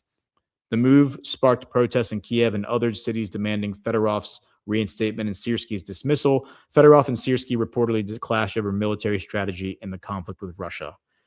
So yeah, I mean, if you've been listening to the Book of Trump, we've been talking about the Maidan coup of 2014, the Crimea War, it was the Maidan coup of 2014, and then it was the Ukraine War of 2014, which was the war over those two eastern regions. And if we go back to the map, I'll show you. You have the Luhansk right here, and then you have Donetsk, right here. So the regions surrounding these two cities, which occupy like eastern Ukraine, those are all heavily Russian. And so those are the places that wanted to join Russia and like held referendum. The Crimea held referendum in 2014, and these guys held referendum in 2022. And all three of them were like, yeah, we want to join Ukraine. So Crimea joined we want to join Russia. And so Crimea joined Russia in 2014. And then you'll see this little dashed line around there that kind of highlights it. So anyway, this is fascinating. I'm gonna have to put this guy's name. He needs to go on the list. I need to maybe do a deeper dive into Tripati's background. The fact that he, of all people, is being put in charge of the Ukrainian military right now, and he said in 2023, Russia has no right to exist. Excuse me, bro. Like Ukraine is literally means the borderlands of Russia. That's like what the origin of the term. So this is very much a cultural existential conflict. And that's why they're plugging this guy in now, because he is a existentialist. It seems like he wants to fight Putin to the death, to the last man. Interesting development there. So then we get Rubio meeting with Lavrov yesterday. We played the clip that Laura Loomer was boosting, trying to humiliate Rubio, where the reporter runs in there and was like, are y'all going to talk about the fact that Russia is helping Iran kill U.S. soldiers, which is a narrative that's out there. There's no confirmation that's true, but of course it was just meant to humiliate Rubio and Lavrov. All right, so this story says U.S. Secretary of State Marco Rubio. The headline is Rubio says U.S. ready to help in Ukraine war after meeting Lavrov. U.S. Secretary of State Marco Rubio said Thursday that the United States remains prepared to play a constructive role in ending the war in Ukraine, following talks with Russian Foreign Minister Sergei Lavrov on the sidelines of the ASEA meeting in Manila. Rubio stated that President Trump has made clear America is willing to help facilitate an end to the senseless war if the opportunity arises. Quote, we had a good conversation, a frank conversation, Rubio said. The United States, we are prepared to play a constructive role in bringing about an end to a senseless war, and we are ready to do that. Lavrov reaffirmed Russia's readiness for a political and diplomatic settlement and told Rubio that Moscow remains committed to proposals put forth by Presidents Trump and Putin at their August 2025 meeting in Alaska. Rubio noted the heavy toll of the conflict, including civilian deaths and Russian strikes on Kiev, and said both sides had an incentive to end the war, but the challenge is finding a settlement both can accept. Yeah, and so the real question is here, when you say a settlement both sides can accept, what is the side accepting the outcome on the Ukraine side? Is it Ukraine? Is it the CIA? Is it the State Department? Is it the Trump administration? Is it the European Union? Is it NATO? I mean, there are just so many cooks with their thumb in the pudding here. And it's really just such a shitstorm of players involved. Who are we talking about? Because it's very clear the neocons and the warmongers started this thing. The CIA plus started this whole thing. Are they the ones who are negotiating its end? They shouldn't be, but it's hard to know who's who at this point. And yeah, I think the fact that you see a guy like Geopolitics being put in charge of the Ukrainian forces really signals that when this thing is all over, Ukraine's not going to exist. That all of Ukraine is going to become part of Russia. Maybe portions of it become part of Hungary, part of Poland, part of Romania. I've seen those maps. Maybe there's a very, very small Ukrainian country in the very center, like they had in the 1600s, where it's basically just Kiev and its surrounding area. But even then, it's like I view Kiev as a Russian city. Like Kiev is a Russian city. It's historically Russian. It's where the Russian Empire, the Christian Russian Empire was very much founded after the baptism of Russia in Crimea in 988 AD. So, yeah, interesting. This is a really, really interesting article. But yeah, the fact that Geopolitics is now in charge of the Ukrainian armed forces, that's a big signal that something's going to go down, that this is not going to end as peacefully as I think some people maybe thought it was going to. I think we might see something more severe happen, not like a mass casualty event, like a nuclear strike, but just that something severe happening would be like erasing Ukraine from the map and just making it all Russia, or Ukraine existing as a smaller area than it currently is, but under the Russian Republic. So it would be Ukraine, it would be Russia, but it would be like the 28th republic that's in Russia. I think there's 27 republics, if I'm not mistaken. Maybe it's 21. There's 20 some republics in Russia, and this would just be another one, kind of like you have down in the Caucasus. Like you got Chechnya. You have a number of those former Soviet states that are now just inside the Russian Republic, and they have a degree of autonomy. Okay, so this article says U.S. withholding $400 million in Ukraine military aid, according to a senator. The funds will not be available, quote, until a new president is in office. Dick Durbin has said the White House is withholding $400 million in military aid for Kiev, approved by Congress. U.S. Senator Dick Durbin has said the funding allocated by lawmakers in January will not be available until at least 2029, Durbin said during a hearing on Wednesday. The money is part of the Ukraine Security Assistance Initiative, the USAI, a Pentagon-led program in which Ukraine receives training, equipment, and advisory assistance from the U.S. According to Durbin, the package has yet to reach Kiev and has so far bounced back and forth. On Wednesday, he said the administration of President Donald Trump, quote, informed us that the money will not be available in many aspects until the next president is in office. I mean, shit, that could be like next decade, bro. According to Durbin, the package has yet to reach Kiev and is so far, I'm sorry, I just read that. The payment plan tells us to be prepared to spend that money in fiscal year 2029, he said, while questioning chairman of the Joint Chiefs of Staff, General Dan Kane. Kane replied that he was unaware of the delay and told the senator to raise the matter with the civilian leaders.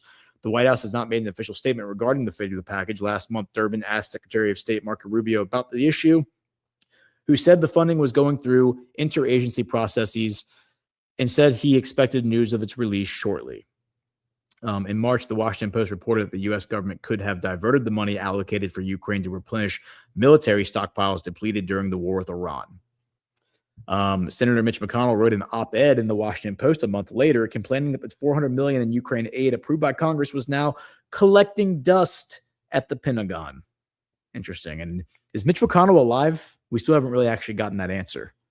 It really seemed like they didn't want to say he died the same day that Lindsey Graham did, but we also have not gotten any proof of life that he's still alive. So this is like the Ayatollah all over again. Is Mitch McConnell alive? I don't know. Certainly not cogent, I don't think. I don't think he's cogent, as Joe, what's his name? Morning Joe would say. Okay, so now I want to go back to the Middle East, and then we're going to go to Mexico. So we're going back to the Middle East because we had a meeting that took place, and that meeting was between the Iraqi foreign minister, remember, or not foreign minister, the Iraqi prime minister, Zaidi. Remember, we talked about Zaidi last week. Zaidi went and met with President Trump at the White House, right? And now he went to Tehran and he met with the Iranians. And remember, Zaidi was put in as a compromise. He was put in as a compromise. Hold on one second. Sorry, Mrs. Ghost calling me. He was put in as a compromise candidate because al-Maliki, who was allegedly connected deeply to Iranian forces, like he was too deeply involved with the wrong people in Iran. That was what the accusation was. That's what Trump put out. And then there was another guy whose name escapes me, but he was like the opposition to Maliki. And so then this other guy, Zaidi, 41-year-old businessman, he was brought in as kind of the compromise candidate where both sides could agree, okay, this guy's fine. He has ties to the Shia community, but he's not connected to the criminals in Tehran, whoever that is. But here he is going to Tehran, and he signed 4 cooperation agreements during his first official visit to Tehran. Remember, he went to the U.S. first, and he was asked, why did you come here first? And he said, because I'm a businessman. I'm a finance major, an MBA candidate. He got his MBA. I think he got his doctorate, actually. Is his master's or his doctorate? I can't remember, in business. And so he said, I crunched some numbers, and, the U.S. is the best trade partner we have. We got to go to the U.S. first. So he goes and meets with the U.S. and then a week later, goes into Tehran and meets with Pezeshkian, rather, the president. So it says, Iraq's Prime Minister Ali al-Zaidi said Thursday Baghdad will never allow the use of Iraqi territory to threaten Iran, reaffirming his country's commitment to security cooperation with Tehran. Speaking at a joint meeting of senior Iranian and Iraqi delegations in Tehran, al-Zaidi said Iraq will not accept hostile action against Iran by any party. Quote, Iraq will never forget Iran's support in the fight against the Daesh ISIS terrorist group, he said, as cited by a statement from Iran's presidential office. That is interesting. So he's saying that Iran saved Iraq from ISIS. Wow. Quote, Iranian President Masoud Pezeshkian, for his part, said that a comprehensive strategic cooperation plan would serve as a roadmap for expanding relations between Tehran and Baghdad, stressing that the security of the two neighboring countries was closely linked. Pezeshkian called for the rapid implementation of bilateral agreements and the expansion of economic infrastructure and security cooperation. He said regional countries should facilitate the movement of people, trade, and investment based on their shared historical, cultural, and religious ties. The Iranian president said Tehran had begun developing transport links with neighboring countries and hoped Iraq would join the network to establish an integrated transportation system that would promote transit, investment, joint markets, and port development. He stressed that insecurity in either country would directly affect the other, underscoring the strategic importance of a security cooperation. Pezeshkian also called for the full implementation of the Iran-Iraq security agreement, particularly the clearing of border areas of anti-Iran armed groups, while emphasizing that Tehran preferred to resolve the issue through cooperation and peaceful means. Well, we do remember Zaidi said during his White House visit that he was demanding that all armed groups in Iraq turn in their arms. So are these armed groups that are on the border of Iran that are attacking Iran that are being funded by the State Department, by Mossad, by Israel, by the Pentagon? Are these the Kurds that we've heard about, the Kurds that are being used to attack and destabilize Iran? Could be. During al-Zaidi's official visit to Tehran, senior officials from the two countries signed 4 cooperation agreements and memorandums of understanding in the presence of the two leaders. The documents included, so here we go, an agreement on the road transport of goods, a memorandum on the construction of the Khosravi Kanatquin Baghdad Railroad, a sister city agreement between Tehran and Baghdad, and a memorandum on public administration, training, and human resources. Al-Zaidi met Pezeshkian earlier Thursday during his first official visit to Iran since taking office in May. The Iraqi premier's media office said the two leaders held a bilateral meeting without providing further details. So this is interesting. So after Zaidi comes to the White House and makes it very clear that he's Trump's guy, Trump is talking about how great he is, how handsome he is, that he was the one who basically Trump presented as the compromise candidate. We then get an announcement later that day that there is an oil pipeline that's going to run from Iraq to the Syrian coast. That's going to bypass the Persian Gulf.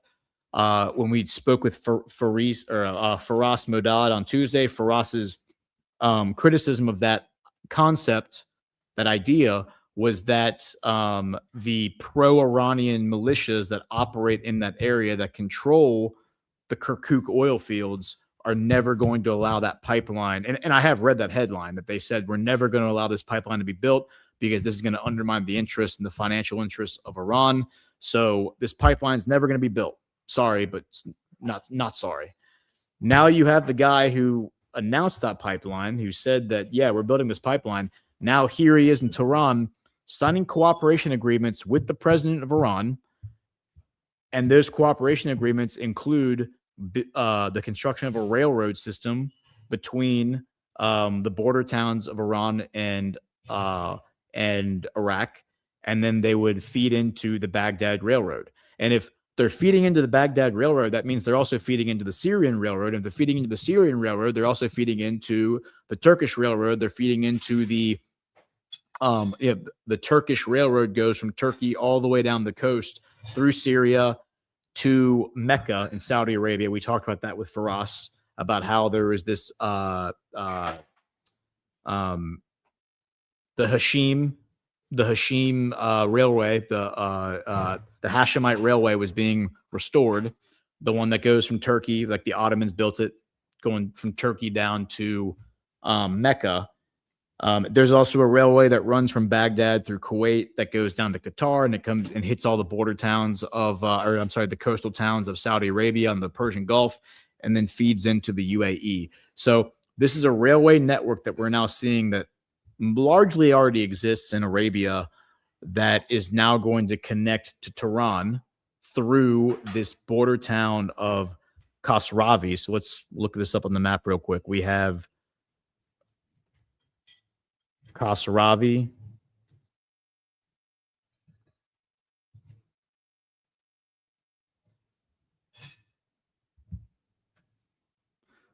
So Khosravi is right here.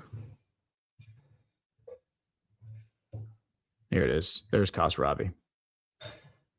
And there's Baghdad. Okay, so we're gonna connect right here.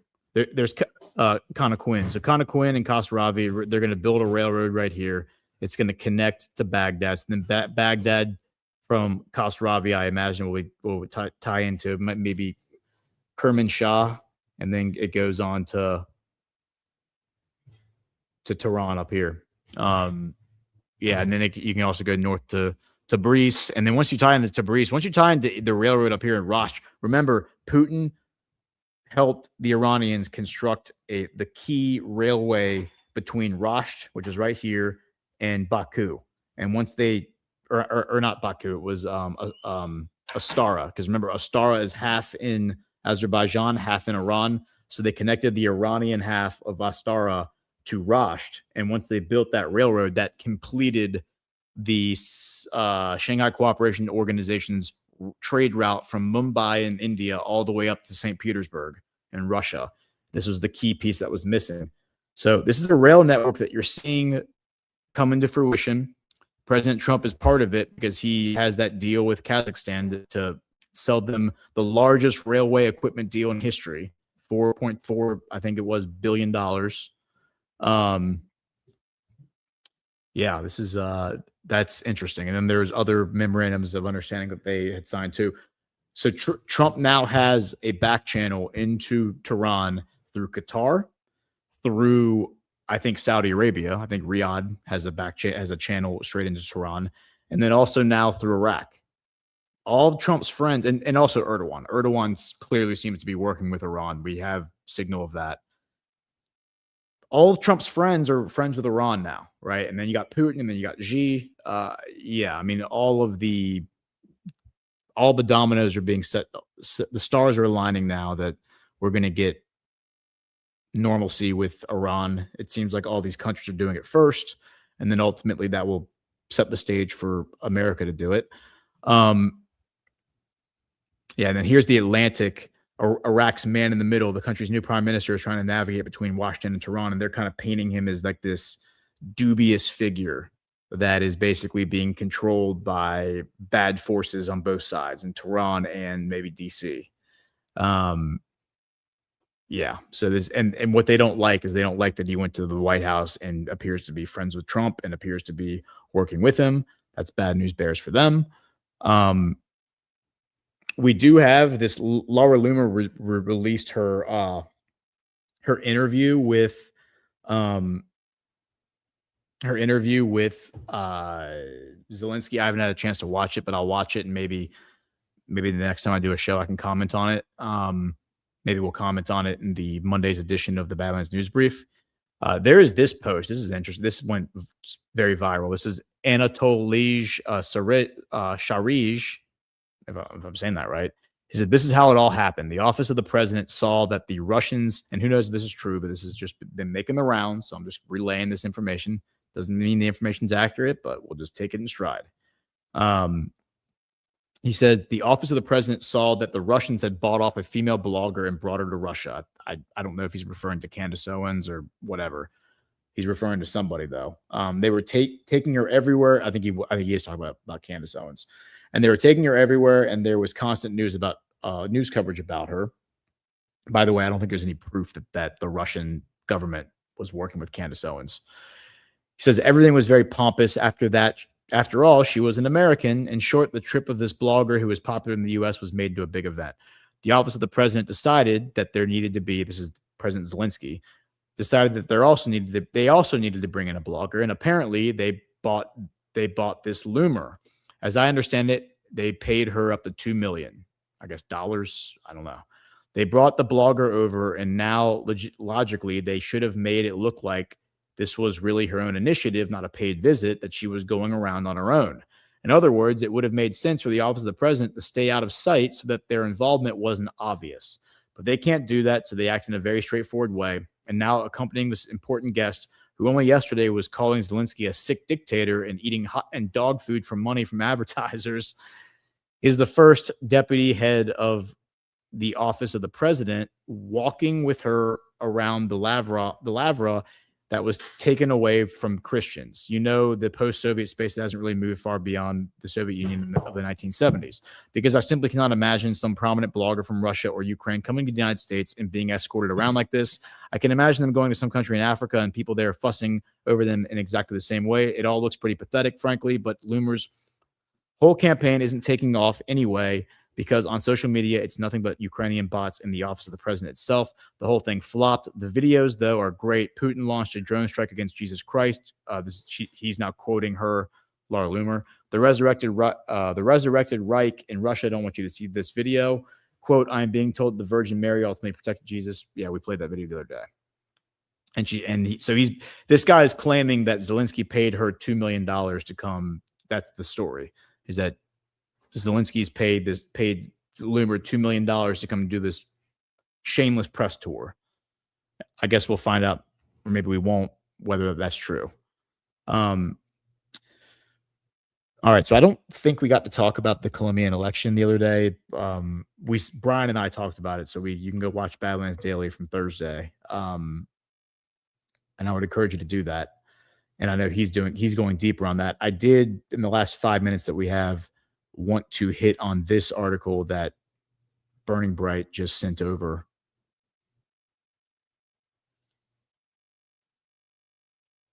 If I can get the captcha to verify. There we go. All right, this is from The Atlantic. It says the informants in Mexico's government. The United States is intensifying its hunt for narcos south of the border. Is this all a prelude to an attack? So the governor of Baja California is a 40-year-old attorney and former big city mayor named Marina del Pilar. Her state, which includes the megacity of Tijuana, is a magnet for American tourists and also for narcotics cartels. As a politician of some experience, she's presumably unfazed by the sorts of challenges that come with governing a volatile section of her volatile country. So I'm not going to read this whole thing. It's a long article, but I think what it's getting at, and I just opened this up. I was just glancing at it a moment ago. They are accusing Trump of about to invade Mexico. So it says, since his second term began, Trump has periodically threatened military action inside of Mexico, alluding to airstrikes or operations that would take out the cartels. Mexican officials have repeatedly rejected the possibility.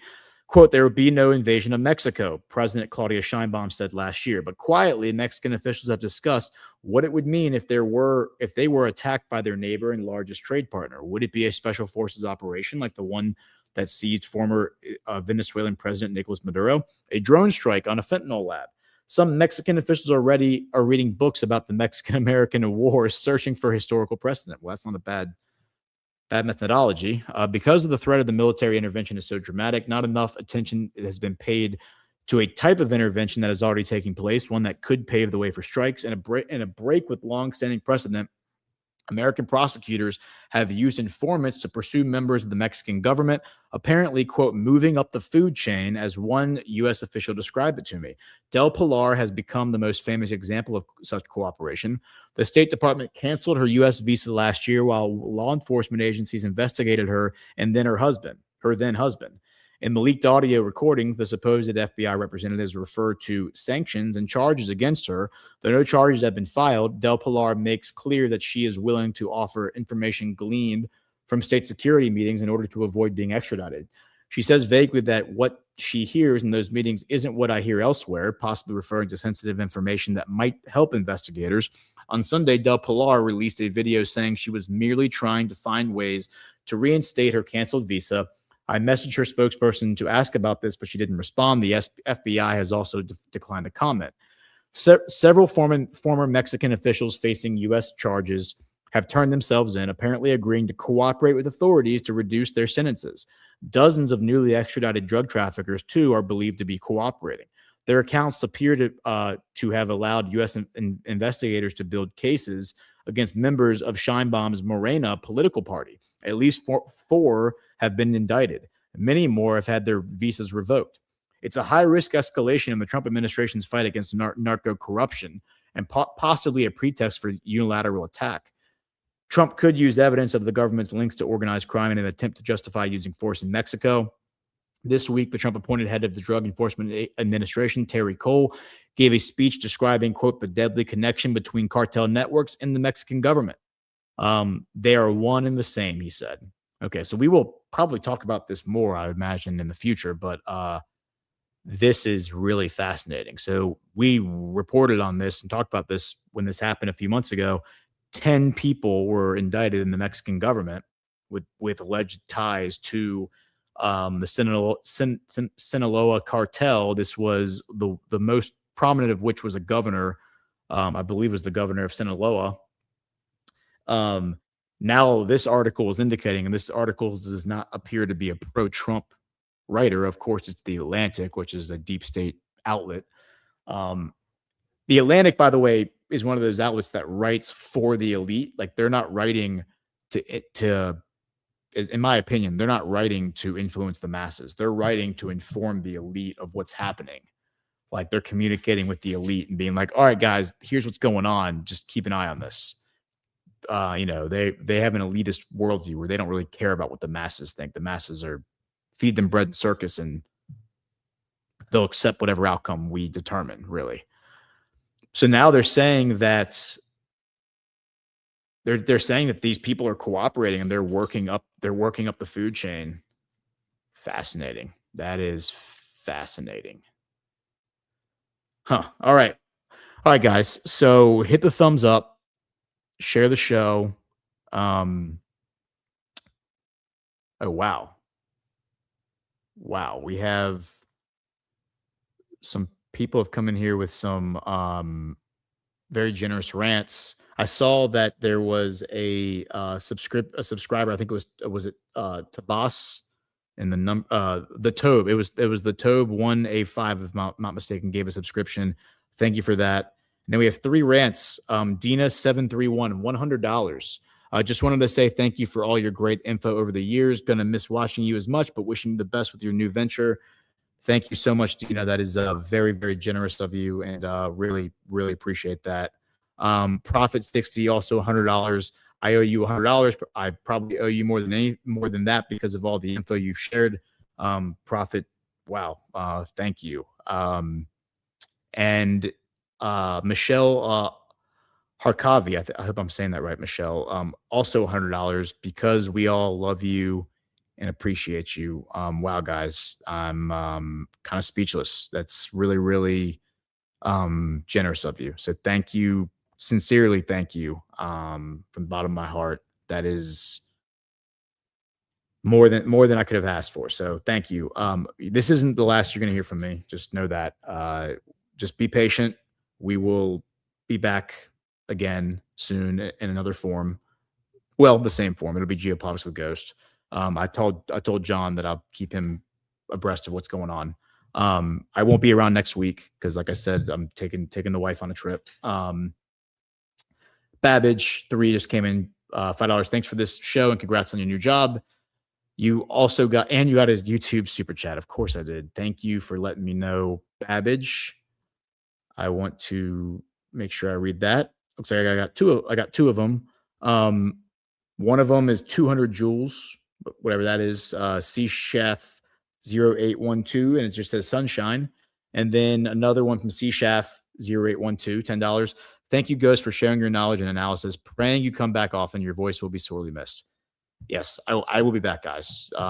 Read the news brief. I'm going to keep doing the news brief Monday through Friday. I'm the editor on the Sunday night edition. So Monday morning, I'm the one who puts it all together, which gives me a little more authority, or should I say, to kind of put more stuff in there and, do longer takes and whatever. When I'm able to. I don't like doing long takes or putting lots of videos or clips when Ash or Burning Bright are putting it together. That's a burden that I put on myself. But yeah, I'll be back, guys. So don't worry about that. But read the news brief, subscribe to the Substack, and we will be back soon. Thank you all so much for everything. I appreciate everyone's support. And I look forward to seeing everybody in the very, very near future. God bless you all. And I hope you all have a great weekend. And with that said, take the rest of the day off. See y'all later.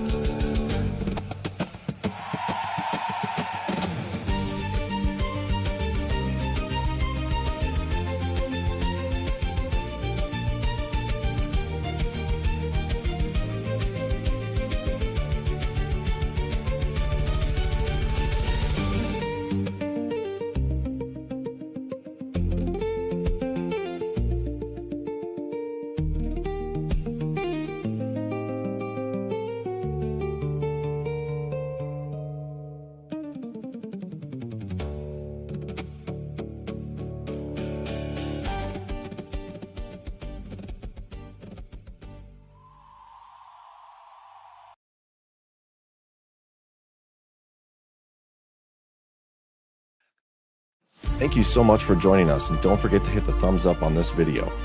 And a special thank you to all of our advertising partners. Please remember to shift your dollars to support those businesses that support Badlands Media.